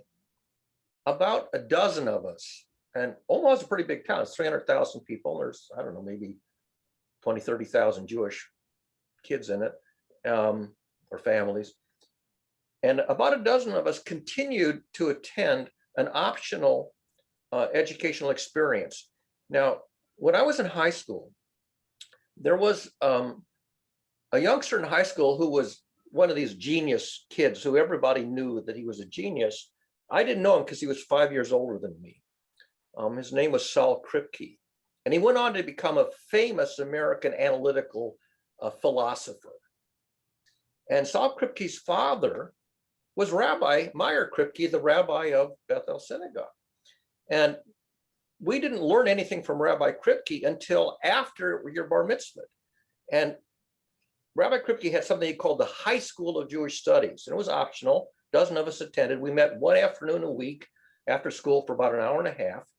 And what Rabbi Kripke did is every week, he would present us with an ethical conundrum. He would make up or draw from any source an ethical dilemma. And he would present us this ethical dilemma. And then the dozen or so of us would sit around for about an hour or so and reason our way through this ethical dilemma, trying to come up with ethical best practices. And Rabbi Kripke never told us what he thought was the quote unquote correct answer, but he would listen to us have this conversation, this discussion. And if we started to kind of go off track and kind of get lost in the woods, he would occasionally, maybe half a dozen times in an hour, ask a carefully crafted question that refocused us back on the original question of what's the ethical best practice. I didn't know it at the time because I was too young to appreciate it, but he was using what's now called, or what everybody calls, the Socratic method. He would ask a carefully crafted question that would focus us back on the question that we were kind of drifting away from. And I loved those sessions. Every week we would think our way through some ethical dilemma. And I realized, when I was in my mid-20s, that of all my teachers in public school and everywhere, including my own father, that more than any other teacher, Rabbi Kripke taught us how to think. He never taught us what to think, but he taught us how to think, and he never told us what the correct answer was. He only asked really, really good questions that focus us back. And when I was in high school and college, when I was occasionally tutoring or mentoring my classmates, I adopted Rabbi Kripke's method of not telling somebody the correct answer to whatever the problem was in science or math, but I would ask a question that would sort of focus their attention on their frontier. So my religious education really boiled down to what I learned from Rabbi Kripke, which is how to think. And it was never about anything on faith. It was never being told what to believe or what to say. It was how to reason through really complicated issues, including mainly issues in ethics. That's my religious education. And like I said, a dozen of us in the whole town of Omaha bothered to attend in our high school years, our teenage years. So most of my peers did not get a Jewish education. They learned the Hebrew alphabet, they learned the holidays and what you do and the prayers and all that stuff, but that's just the mechanics. That wasn't really what Judaism was about, which is deep reasoning about how to conduct yourself in life so that you have a successful outcome. Rabbi Kripke lived to be 101 years old, and I've never forgotten his influence on my life. I only had 2 or 3 teachers who were in the same league as Rabbi Kripke. You said at 12 years old, the bar mitzvah? 13. 13, okay. Because I think Kayla's son is 9. So, you know, there is that cognitive, philosophical time you have to wait for a child to get ready. Right. Yeah. So, yeah, I think my main message for Kayla, if you're still listening, and I'll answer your question at the same time. I was brought up in a religious possible house home. We didn't strictly go every week, but we did observe major holidays. And my mother's still involved in religion, quite I don't know. She's quite involved. At least she has been recently quite involved with even helping people join the religion, which is quite an honor in the Catholic diocese. So, or what do they call them? Parishes. So yeah. So even with my mother, you know, being religion possibility, there's a God, she still didn't push on me what I should believe. And I feel, Kayla, you're very much like that. You have some reserved beliefs, and you know, you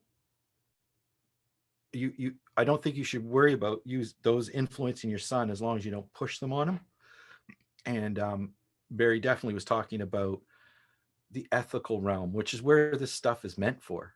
If you ask me, this stuff is meant for ethics, not meant for trying to pray to get a winning lotto ticket.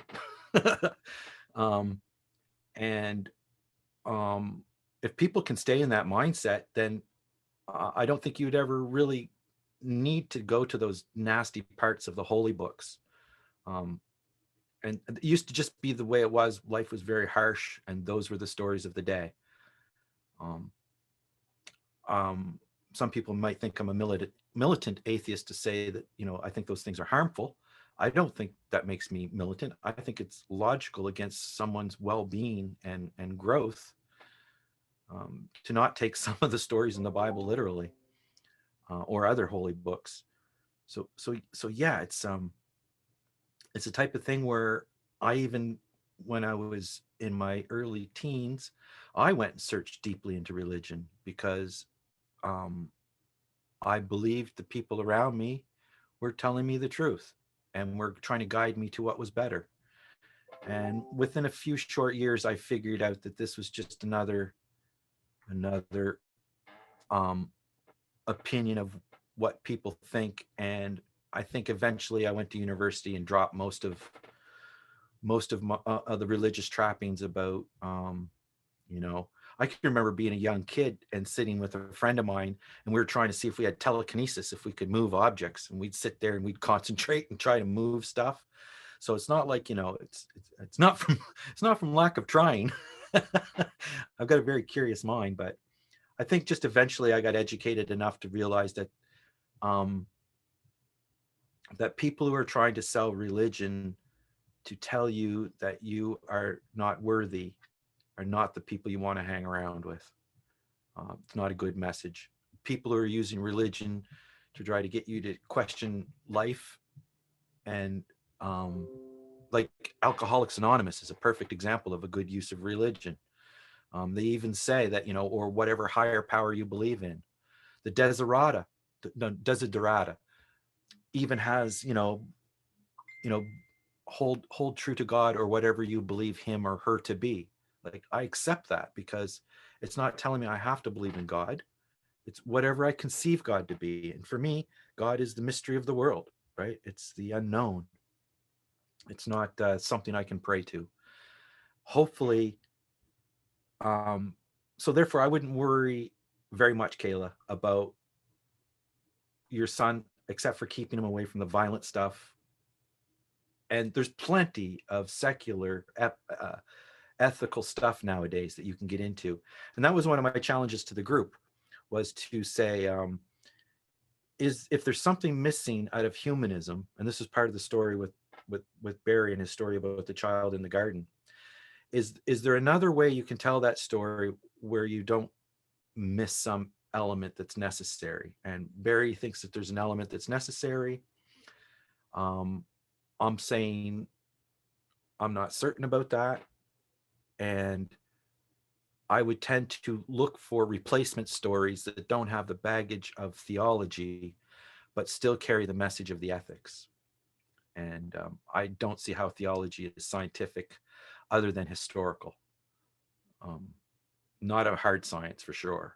And it's interesting. I think, if I'm not mistaken, Barry, you said you go to a science group at your church, and they actually do that. So I am interested in reading their material about what they assume the science is in the Bible. I've heard lots of these people claim these things from other religions and the Quran and how, the Quran teaches us this and teaches us that, but it's all just, it's very interpretive, and I don't see it as necessary or very accurate. I would have liked to seen things like germ theory and radiation, but again, there's no sense arguing this with someone like Barry, because he's not promoting something I disagree with. I disagree with people who are using religion as a magical tool that they can wield and actually has function in the world, where it actually stirs things of its own existence outside of the human mind. So that I draw my line at the human mind. And again, I'll just promote the book Sapiens, because within the first 30 pages, it pretty well presents a pretty good hypothesis of how we got to where we are, which is what I think religion tried to do in its efforts to try to explain why or how we are. Harari doesn't really explain why it happened, but more what happened and how interesting that is and affects things that come afterwards. And I think one of the first myths he dispels is the fact that there was no lineage of Homo or humans. A lot of us coexisted at the same time. And once Homo sapiens got clever enough to use story and myth, that's when we were able to get together in big groups and coexist.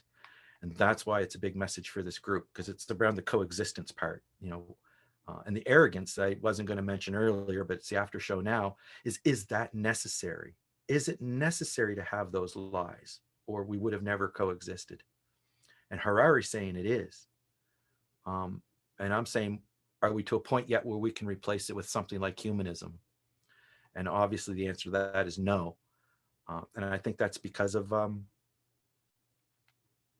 lack of aligning stories and too much identity in, like Barry's saying, if you want to take part in your culture, then you have to learn the stories. And who am I to say it's right or wrong? I'm just saying, in a global forum of people trying to challenge and solve issues, global challenges, somebody has to justify to me, or not justify, explain to me why it would be more useful to use God in a garden instead of their father.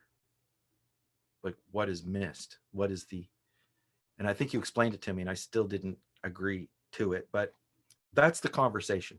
I'm not here to say you don't have a right to use that. I'm saying, wouldn't it be better if we did this? You're saying no. So there you go.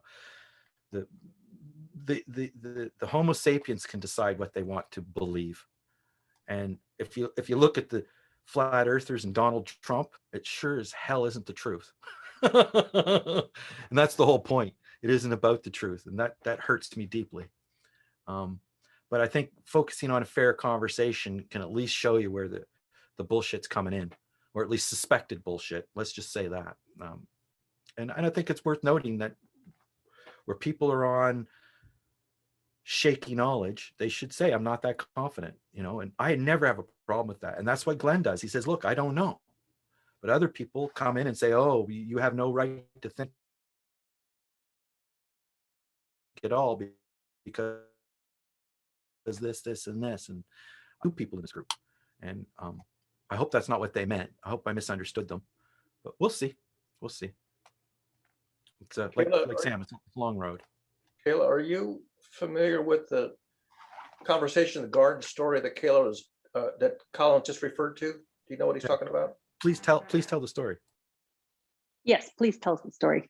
Okay, this is a very short little allegory that I wrote about 20 years ago as an icebreaker to introduce my presentation, my technical talk on the theory of emotions and learning. Before I went into the details of the talk, I just told this little icebreaker. So I titled it A Conversation in the Garden, subtitled How to Talk to God. And it's a little girl who talks to God about emotions and learning. So she goes for a walk in the garden, and sometimes as she walks in the garden, she likes to talk to God. So one day the little girl is walking in the garden and she's talking to God. She says, God, can I ask you a question? God says, sure, I love your questions. Little girl says, God, when you made me, how come you didn't just give me all the knowledge like the adults already have? God smiles. He says, oh, my child, I gave you something far more valuable than the knowledge the adults already have. Little girl says, you did? What's that? God says, my child, I gave you the ability to learn anything at all, including the things the adults haven't figured out yet. The girl brightens and says, ooh, that's neat. She walks on a little ways. After a minute, she says, God, I have another question. God says, I'm listening. Little girl says, God, when you made me, how come you gave me emotions? God says, that's the best question anybody's asked me in a long time. The little girl wrinkles her brow and says, you're keeping me in suspense. Tell me, God, when you made me, how come you gave me emotions? God says, think about it, my child. Without emotions, how would you know what it was that you needed to learn or be able to tell when you finally learned it? The little girl says, oh, maybe this learning business could be fun. God smiles. A minute later, the girl says, God, can I ask you another question? God nods his head yes. The little girl inquires, can we meet again tomorrow?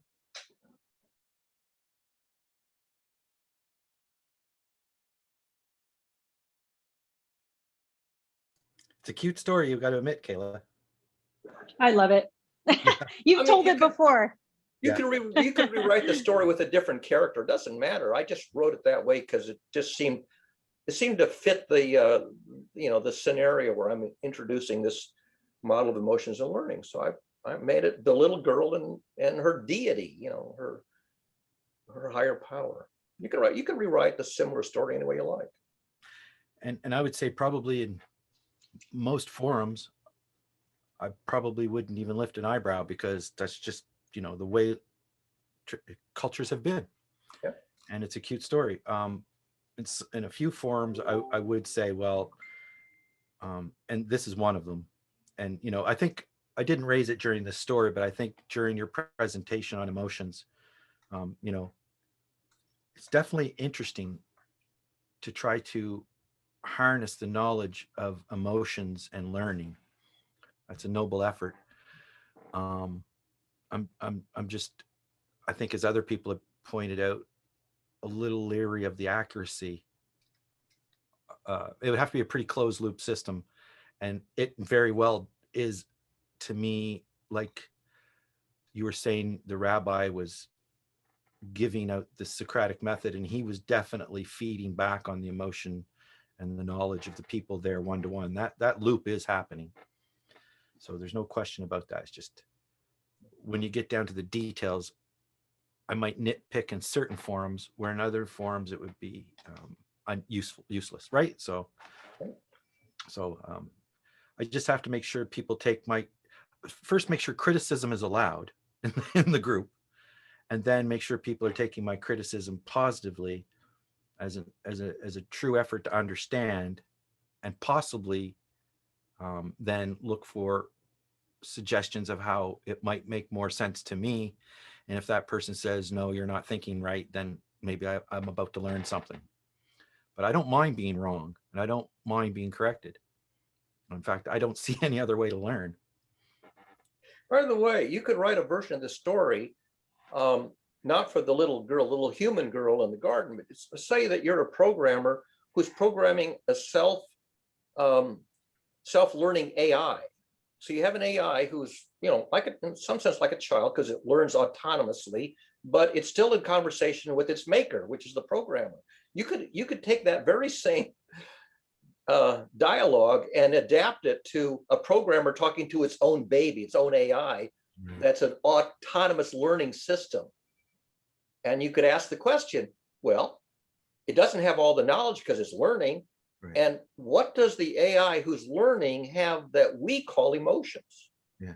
Is there an analog in the dynamics of the learning process that the machine AI has, that's, by mathematical analogy? You can have that same dialogue. Yeah, that sounds like your second version. And I think that that's one of the things we have suggested, is a message can be packaged in different lengths and in different styles. You can think of music. You could have the same songs sung in different genres, and you might just sing the verse if you only have time in the elevator, right? But I would change that story if it was me rewriting it. I would change God to a grandfather, and then just give a little proviso at the end: be careful, because your emotions are not always reliable. But I don't know how I would say that to a child. Just be careful. Take it as a homework assignment. Take the concept of writing a dialogue between sort of a wizened elder and a beginner, and see if you could rewrite the dialogue with different characters. Just go ahead. No, I agree. It's a very good message, and the thing I like about it is it's hitting the most valuable thing, which is curiosity and wanting to learn. Yeah. Like, that's what it's, and it's just, as a militant atheist in the Global Challenges group, I have to point out that Proviso 72 does not necessarily have to be packaged in such a format to what would you say, discriminate so many humans. You could rewrite the story in everybody's religion, and that would probably be the way that it would actually be successful. That's probably the way business works. Let's not write one story for everybody. Let's write 50 of them. And what do? They even between Europe and United States, they retitle books and recover them. And so you buy one book in United States. I remember one guy, I think it was Hitchin, says he comes to the United States and buys the book again, not knowing it's the same one. So yeah, it's but I mean, it's a realistic story. No matter who you are, whether you're a human being or an AI that somebody's building, you say, what is this phenomenon that you adults call emotions? What the hell are they? Why do they exist? What are they for? What do I do with them? I mean, it's a realistic question. You're dealing with a child, and a child has an emotional breakdown, throws a tantrum or whatever you want to call it, and pretty soon children become aware that, they have emotions, adults have emotions. And what the hell, why do these exist? What are they all about? What do we learn from attending to emotional states? And in particular, in the context of a learning journey. And that's to my mind, that was such a fascinating question. I spent 35 years of my life researching that question and trying to answer it in an analytical, scientific way. But you can also answer it with just by telling stories. A lot of people tell all kinds of stories. I mean, you turn on Netflix or whatever, and they've all got people who were going through a life journey and having emotional experiences in the process. Well, I'm hoping that there's a way that these things can be visualized in a little bit of a templated way with a few gauges to give you some feedback that you can hopefully rely on. You saw Inside Out, the Disney movie Inside Out? I did. That's really what you're talking about. I mean, they had 5 cartoon emotions, characters, and they had this whole machinery with the different emotional states and all this mechanism. All the And balls. I thought that was a fabulous way of introducing this whole concept to children. With all this, lovely animation and everything. I can't do that kind of animation. I have to use a very simple little, dialogue story that you can read in 2 minutes. But yeah, I mean, sure. Well, the one Kayla brought up today is probably the most controversial thing between public and private in my lifetime. Be it racial or religious, I guess those two things. Forget about the nuclear threat. It's and it comes down to worldviews, and it's very difficult for me to find politically correct ways to approach that topic, but I am striving to do so, because it's not intended to try to devalue things. It's trying to discern what may be true. And again, from Harari's book, it's just shooting me right through a hole saying, well, it doesn't really matter what's true. That's not how humans do it. They do it with stories. Yeah. So people will attend to stories. They want to attend to theory. I have a theory, which is a mathematical theory. I have a very small audience for my mathematical theory. I would have a huge audience if I were a great storyteller, which I happen not to be, but I wouldn't say that. Well, the deal is how to how to accommodate the variabilities without trying to just dismiss them. So that truth/myth line has value. So is that your anyway, I gotta go. It's been a wonderful chat. Hopefully we're not over the 4-hour mark. No, we're good. We still have Bye, Colin. We'll see you later. Thank you. So Barry, Yeah. And Sam, if you're listening too, because some of what I was going to say pertains to what Sam was talking about with focus and collaboration. I really think that emotions have like pretty much 90% of trying to collaborate. Emotions play a huge part. I would say 90% of it, because we have all of these ideals and beliefs and but if you don't keep your emotions in check, or if you let it kind of ruin the message you're trying to convey, it can set back the idea of focus and collaboration like entirely. You can derail the whole railroad system with emotions. If you let emotions get overpowered, you'll derail the whole train. I agree. And another thing I wanted to say too was going back to religion earlier, and please forgive me if I sound ignorant, but Jews, being a Jew, from my lens point, sounded more like a culture than it was a religion. It is. Yeah. And I always found it really fascinating that my friends who were Jewish enjoyed their religious studies. Because from my point as a Catholic, I was laughing to my mom a couple of weeks ago and she didn't she didn't appreciate it. But I was like, church was so boring. When I was a child in church, it was so damn boring. Like I couldn't focus. It was monotonous.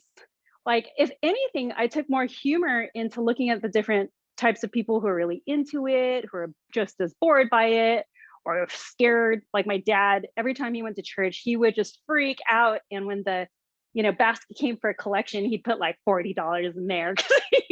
Like that was like buying his way out of sin, whatever. But I also told her that when I did pay attention, it was because there was one priest who had such a beautiful voice. And there was something about his presence that I knew he really was in tune with the spirit.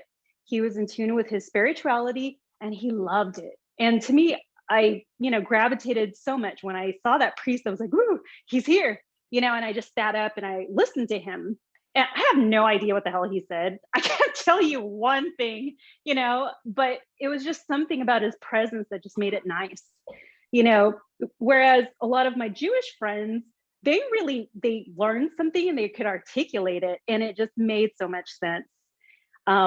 So as a catechism teacher, it was funny because I was given these tools in which to teach and I was like, God, this is so boring. But, so we did half an hour of trying to recite the Hail Marys and the Our Fathers and stuff. And then 15 minutes was games. I was like, okay, let's play some games. And the kids were so happy. So it was like those last 15 minutes that made it enjoyable for them. But I don't know if they learned anything except reciting all of the prayers that we had to do. But again, my Jewish friends always came up with like, oh yeah, we learned about this. And I was like, wow, that's awesome. Anyway. Yeah, I love the singing and dancing. We would sing. Jewish folk songs are like any folk songs. They're the easiest songs to sing because the lyrics aren't complicated and the melody is pretty simple, and you can dance to them. So we had these social hours where we would, we'd dance the Hora to Hava Nagila, and we had a handful of these songs. They created community. You could put your arms around people and sing these songs and dance in unison. And, you felt like you belonged to this little community. You knew everybody's name. You could say hello to them. How are you? Nice to see you again. You could date them when you got to be a teenager. So a lot of it was just community and the culture. And so a lot of the technical elements of the theology of religion, that was not the main thing. It was really so you'd have a community. You felt belonging, and then you could celebrate these holidays and retell these stories of these historical events that were relevant because they were about survival. Today they talk about sustainability and sustainocracy and not going extinct and not making the planet uninhabitable. Theology was all about creating a sustainable culture, creating a way of conducting yourselves in life so that you didn't go extinct. That's really the key idea. Yeah, I agree. I think a lot of the religious groups out there were based on that originally, whether it's ancient religion or not. Yeah, and a lot of them experience what's called enantiodromia. They started out with this, how to live a life so that you don't go extinct. And then somewhere along the line, they did a 180 and abandoned all the deep reasoning and started doing stupid things and had holy wars that wiped them all out. Yeah. And I'd have to say that I did view Jewish religion as more of a culture. Yeah. Also because like history dictates, the near extinction of them from Hitler. Absolutely. And that's another thing that like kids don't learn. I didn't learn why. Why did he do that? What did the Jews do? Why? They don't tell kids in school why, or get to the bottom of it, or see the differences and see how weird and petty they are. Yeah. So the why questions are very important. And in science, you really do ask the why questions. I mean, science is driven by wanting to know why things behave the way they do. And that's why you develop models. And, my career is in model-based reasoning, scientific model-based reasoning, systems thinking. And I asked myself, where did this whole process of model-based reasoning come from? How far back can you go, in human history to find the origins of model-based reasoning? And the answer is the theologians were among the pioneers of model-based reasoning. They didn't call it science. They didn't call it model-based reasoning, but in fact, that's what it was. They were using the same tools for thought that we recruit today to do scientific model-based reasoning. And by the way, when I was in grad school and I was studying, the technology of cybernetics, feedback control theory, and all this modern stuff, I'm going, wait a second. I just spent a week studying the fundamental theorem of feedback control theory, and the core idea in it is in the 10 Commandments. That's true. Bearing accurate witness turns out to be one half of the fundamental theorem of feedback control theory. If, let's say you're in your car, you got your hands on the wheel, you got your feet on the pedals, everything's working, and you can't see out the windshield. Can you drive the car? No. The first thing you have to have is you got to be able to observe where you are right now accurately. If you don't know where you are right now, it doesn't matter that you've got your hands on the controls because you don't know where you are. So bearing accurate witness was the first half of the fundamental theorem of a feedback control system. And there it is in the 10 Commandments. Bear accurate witness, fundamental requirement. If you don't do that, the whole control system goes to hell in a handbasket. You drive off the rails. They had that same insight. And that's just one of many. I found lots and lots of very modern 20th century analytical mathematical theory that you say, where did this come from? You go, oh, they knew this in biblical times. Chaos theory. I didn't learn about chaos theory in mathematics until the 1980s. And I go, how far back can you go to find the roots of these insights? And the answer is, it's in Genesis. Genesis already had the key teaching in Genesis is the roots of chaos theory. Isn't that remarkable? Yeah. And by the way, they had a chaos monster. They had an imaginary chaos monster in the Old Testament. His name is Leviathan. Oh yeah. And they don't translate Leviathan, you just transliterate it. But if you know your Hebrew, you can say, well, here's a multi-syllable word. It's a compound word. Take it apart and give me the actual literal meaning. And you know what it means? The legacy of the bureaucrats, the Levites were the second tier of the clerical, the priests, the second tier of the priesthood, and they would take this ethics, this deep reasoning ethics, which you got to sit around and reason the hard way, and you would boil it down to very simple do's and don'ts, rules. Because you can't tell a 6-year-old child this deep reasoning. You got to give them simple do's and don'ts. And so the simple rules was the legacy of the bureaucrats. And what the theologians knew, and what you learn in chaos theory, rule-based systems are mathematically chaotic. Yes. You don't get law and order, you get rules and games. Yeah. And they understood this way back in 3,500 years ago, and they named the chaos monster after this practice of boiling down deep reasoning to very simple rules, which define games and dramas. So there you have it. I mean, every time I find another one of these things that knocks my socks off, these guys were deep thinkers. Yeah. Yeah. They had the deep reasoning, which you don't learn until grad school. You want to take a course in ethics? You go to Harvard, and in grad school, you take the course that John Rawls developed in ethics. It's a secular course in ethics. It's deep reasoning. But it's really walking your way through the same ethical reasoning that the theologians were using 3,500 or 2,000 years ago. You're just doing it in a college classroom. So, I feel like, go ahead.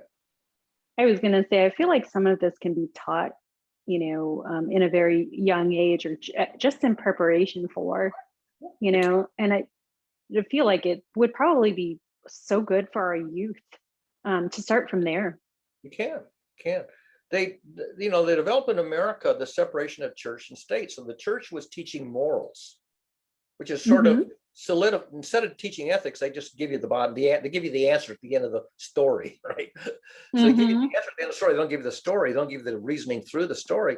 And so morals ends up being the province of Sunday school, which means you don't teach it in public school. And you don't. And if you want to learn ethics, you want to learn, you know, the deep reasoning. You got to wait until you're in grad school in Harvard or Stanford or whatever, and then take a graduate level course in ethics, which is what you do if you take a graduate course in theology. It's really the same advanced, you know, sophisticated deep reasoning, what I call the ninth intelligence, what Howard Gardner added to the list of all the kinds of intelligence that people can manifest. The ninth one that he added to his catalog, he eventually ends up with 10 of them, but initially they only had like 7, the 7 most common kinds of intelligence, of which dancing, you know, body kinesthetic intelligence, that's one of the ones that you're really good at. You know, the Terpsichorean talent gang of body kinesthetic intelligence, athletics and dance, then, you know, but he added the 9th and the 10th, which is, he called it existential thinking, which is, you know, how to construct a culture that doesn't commit suicide, you know, by being dumb. And the last one, believe it or not, was pedagogical intelligence, how to be a good educator, how to be a good teacher. So the 9th and the 10th is how to craft a culture that doesn't commit suicide and how to teach the practices of a culture that doesn't commit suicide. The last one that he added were the rarest of them all. And really, they're most important for long-term survival of a culture.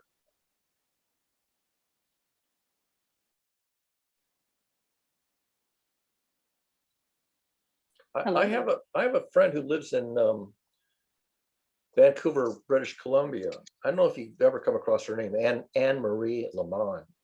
She's a dancer, and she's also does filmography and drama, and she teaches grammar school. She teaches, I think, 4th and 5th grade, and she also does some teaching at the University of British Columbia. And she's a fabulous systems thinker, even though she never actually took any college level courses in systems thinking the way I took them in graduate school. She's a fabulous systems thinker, but she's a polymath. You know, she does dance, she does music, she's a fabulous educator, she's a fabulous systems thinker, you know, and if you ever got to know her, I think you'd love her. She's really a wonderful role model. And by the way, she's got a granddaughter who's autistic, and so she's wrestling with, you know, what's the optimal way to work with her daughter and granddaughter, both of which have emotional issues, clinical issues. And she's really, I mean, I'm in awe of somebody who's got that level of conscientious thinking about all this complicated stuff, you know. So, but that kind of reasoning, rare as it is, has been present in our species, you know, since the dawn of civilization. It's just not a very common cognitive skill. Sam is a good systems thinker. Yeah, he is. And he's very good at articulating his thinking. Oh, yeah. Which is tricky. You can be a very good systems thinker and have very good intuition about what's the optimal thing to do, but you can't explain why it's any good. You can't reveal the model that you're working from. And the difference between science and intuition, I think this came up with Tyra, is that in science, you not only have very good intuition, you can elevate it to an express theory that you can express in the languages of science and mathematics and analysis. And you can say, here's the model I'm working from, and you can exercise the model, and you can see, this is how I got the bottom line. Here's like how I got what you would call my intuition, and why you should believe it, or why you should, you know, critique it and say, well, you missed a step here. But, you know, you can test the theory. The thing with the theory is you can test it. Whereas intuition, you either you got it or you didn't, and you can't explain how you got it. So, I mean, I'd love to be able to have more people be really, really good systems thinkers. Not just have good intuition, be on the right track, but be able to explain how they got it and why it's any good. It's like the Pythagorean theorem, you know. professor writes up the Pythagorean theorem and says, this is a true statement, just believe it and don't ask me why. And if you're really good master, you say, excuse me, professor, suffer us the proof. Why should we believe that this formula is any good? And when you learn it, you go, oh, not only is it any good, it's only good on a flat surface. If you try to do the Pythagorean theorem on the globe of the earth, gigantic triangles on the globe of the earth, don't use the Pythagorean theorem. It only works for flat surfaces. There is a version of it for the globe, but it's more complicated. And that, by the way, is called celestial navigation. When they navigated on the open ocean by the stars, they were using spherical trigonometry, triangles on the surface of a sphere, which are different than triangles on the surface of a flat piece of paper. More complicated, but same general mathematics, just taking the fact that it's a curved surface. And you don't take it on faith. You got to work your way through it. And then you believe it for the right reasons. And you also know where not to believe it. If you got a horse's saddle, you know what a saddle is, curves this way, and this way, the other way. You draw a triangle on the surface of a saddle. Now it's not triangles on a plane, it's not triangles on a sphere, it's triangles on a saddle. And the angles add up to less than 180 degrees. Instead of more than 180 degrees. On a sphere, the angles add up to more than 180. On a saddle, they add up to less than 180. And on a flat surface, they add up to exactly 180. And, that's kind of, deep reasoning. You don't just memorize some formula and use it unthinkingly. Right. The Polynesians used that for their navigation to go from island to island. Right. Yeah. Celestial navigation. It was developed by the Islamic mathematicians, I think 1100 years ago. Well, I mean, a millennium ago, 1100 years ago, they had spherical trigonometry, the mathematics of it written down. And when that book that was written somewhere around the 900, 950, it took almost a century for that book to find its way to Europe. And when that book made it to Scandinavia, the Scandinavians devoured it and they became navigators of the world. You remember KLM, Royal Dutch Airlines? Yes. Their advertising slogan is navigators of the world since it was flat. I love that. Yeah. They learned to navigate the world, which is not flat. It's a globe, and you got to use got to use spherical trigonometry, which they mastered. They didn't invent it. They got it from the Islamic mathematicians a century earlier. So, and I think, just to know the history of that, or even, I once went sailing in the Caribbean with a couple of friends of mine on a 30-foot ketch that we were sailing ourselves. And we wanted to learn celestial navigation just for the hell of it. And you have to take this gigantic book of what's called sight reduction tables. It's like a table of lookup table. And it's a big, heavy book. I didn't want to take this book. I said, look, we have these little TI calculators that weigh next to nothing, and we can run them off the ship's battery. Why don't we just get the formulas and plug them into the calculator, and we don't need this big, heavy book to take with us? So I went to a guy who was teaching celestial navigation at Bell Labs. I said, do you have the formulas for sight reduction? And he opens his drawer and he says, I think I have them. And he pulls out a 3x5 card and he says, here, check these out. So I checked them against the Bowditch manual and they don't agree. So they're not the right formulas. I go, well, now I've already asked the expert. I sat down for a week of evenings and starting from scratch, I did spherical trigonometry to find the formulas for this book. And after a week of evenings, I finally got the correct formulas, a bunch of sines and cosines, and they fit on a 3x5 card, and I could punch them into the TI calculator and we could do celestial navigation. And we just played with it. And we got to the point with the plastic sextant, measuring the elevation of, the moon or whatever above the horizon, that we could locate ourselves to within about a 1 mile error with the cheap plastic sextant and the nautical almanac and this calculator and these formulas. And it was just for the hell of it. I wanted to learn to do something that had been invented 1,000 years ago. Right. But it was just a good feeling, you know. Can we take the readings? Can we, you know, do the mathematics? Do we run the formulas and get the right answer? And the answer is yes, we could.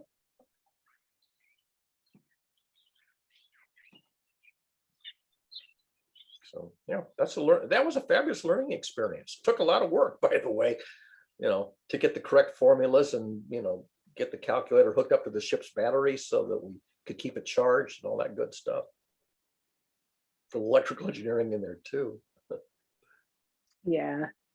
I love stuff that takes a lot of work, and then you come to, you know, and then you see the fruits of your labor, and it's Right, it was great. fabulous, you know. I mean, here's my, you know, my friends Margot and Sheila, who we invited to go with us, and you know, that we get them to do the reading with the sextant. You look at the moon and get the lower limb of the moon and see how big it is above the horizon. Then we had our crystal watches. We had our digital watches, which were good. They kept pretty good time. If your watch is off by 4 seconds, then your east-west longitude is off by a mile. A 4-second error in knowing the correct time is a 1 mile error east-west. So you had to have pretty good watches. But we had crystal watches back in those days in the 70s, you know. They kept good time. And well, we all took our turns doing the readings and everything and learning how to sail. And then I would run the sight reduction and say, according to my calculations, here's where we are on the map. Of course, we were already anchored, so we knew exactly where we were. I'd say, here's where we think we are, and here's where we actually are on the map, you know. And, you know, we were always good within about a mile. So Nice. it's a wonderful learning experience, just for the hell of it. Our lives didn't depend on it. Yeah. Sailing in the Caribbean, so you know, you can't be very far away from one of the islands. That's okay. That's more than what most people know. Oh yeah, I mean, dare to do. Wonderful. It was a wonderful holiday, a learning exercise. Learn to sail, learn celestial navigation, learn to cook on the boat and everything. You know, learn and how to fix the boat when it broke. We were fixing the boat all the time. If things broke, you fixed them. Yeah. Yeah. Yep. That's what you do. We had a little outboard motor on the dinghy, and we hit a rock or something, and there's a little spring thing that connects the drive shaft to the propeller, and it broke. And so then we had to use the oars to get back, and we took apart that motor, found that little springy thing that broke, and I think we used a propane torch to heat it up so I could, you know, rejigger this little shear spring, the shear pin or whatever it was, and we fixed our outboard motor, you know. And if without that, we would have been without a motor on a dinghy.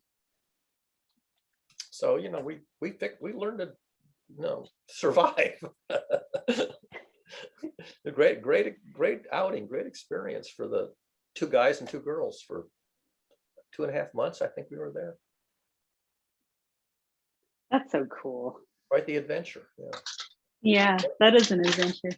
And, you know, we flew. Another guy had a little airplane that could seat 4 people, and we learned to fly in the soup. I learned, you know, to fly by how to fly by instruments when you're in the soup, and we had all kinds of things that we learned to do on these little outings. I learned to ski. I learned to fly an airplane. I learned to sail a boat. Learned celestial navigation. You know, just for the hell of it. You know, and learn the math that goes with it. Learn the science and the math. Can you imagine, you know, your kids having opportunities to do that kind of stuff? I mean, that would. I want them to. Yeah. I really do. You know, and try not to set limits on their minds and what they can do, you know, or try to follow any crazy rules that seem so, you know, or have any expectations that are unrealistic. Yeah. Sam, are you still listening? It's 2:53, which, if my math is right, we're coming up on 4 hours in a couple of minutes. He should set an alarm. I think he sets an alarm to come up and tell us to shut up. So if you got a few last things you want to say, because I need to shut up and let you talk before Sam cuts us off. Oh, no, I enjoyed this. I was, for the actual call at 8 o'clock, I was hiking. And it was really cool because I'd never been to this place. And once I got to the trailhead, it said, you know, it was behind this school, and it said, the trail is closed because there's an event at the school. So I went on the school's website because sometimes those signs are wrong. And it said that there's like a lacrosse event at 4 p.m. So I was like, I'm just gonna go on the trail. It's just me and the dog. So halfway there, I saw like a security guard that's kind of close to the school. And I asked him, I said, hey, is this really close? Because I didn't want to offend anybody or come across something that was, you know, I wasn't supposed to be there or be caught trespassing or something. And he said, no, it's open to hikers. So it was really just me and the dog on this wonderful hike. So it's really nice. But towards the end, I got lost. I was like, oh my gosh, where am I? You know, but you know, I found the trail again, and then I found my car. Well, you have GPS on your cell phone too. So the service there is a little spotty. GPS doesn't require cell phone service. GPS only brings down the map, but the actual longitude and latitude. Oh, right. That comes from the satellites up in orbit. So you get your GPS location. If you don't already have a downloaded map, which I'm sure you already have the downloaded map, then it'll simply put you onto the map at the right place. You know, I used to do this kind of stuff all the time when I was young. So I started to like trust my instincts and not use anything. But I realize I'm a little rusty. So thank you for that tip for the GPS. Yeah, as long as you've got the map already downloaded, it doesn't have to download the map. You're not doing, you need it for traffic, but you don't need it just to know where the terrain is. So your GPS will work no matter what, and then it'll put the dot on the map, and if the map's any good, it'll show where the trails are. I was just so happy that I have my dog, just in case. I used to take my neighbor's dog. My neighbor had a golden retriever, and I would take the golden retriever up for dawn walks. And we have these lovely dawn walks, you know, 6 a.m. or whatever before you have to get ready to go to work. And boy, one time the dog's name was Lisa. And one time, I think it was a weekend, we're on the trail, and these three youngsters come at us the other direction. And the youngest of the three little girls looks at Lisa, the golden retriever, and says, "Is that a lion? That looks like a lion. Is that a lion?"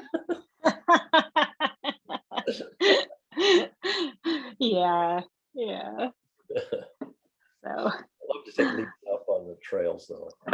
yeah, I love taking Rocky, except when we're in steep places. I love uphill places. Like I don't know why. I just enjoy climbing, and just going down kind of sucks, especially with the dog. Yeah, going down is harder than going up. Yeah, that's the only time I do not like him around is when I'm going downhill. But he's learned to wait for me. Sam, wake up. It's 3 minutes to the top of the hour. You've got to hit the 4-hour limit in a minute. Wake up, Sam. He's probably with his daughter. Well, Barry, this has been pleasant. I'm so glad I had some one-on-one time with you. I love it. I just love it. Yeah, me too. It was wonderful talking to you. And are you going to go on tomorrow? Oh, yeah, I'll be on tomorrow. I might go on for just a little bit, but I'm just kind of busy. All right. Well, have a wonderful afternoon and evening. You too. Okay. Bye-bye. Save. All right, I'm saved the chat, and then I'm going to log off so you can chop it if you have to, Sam.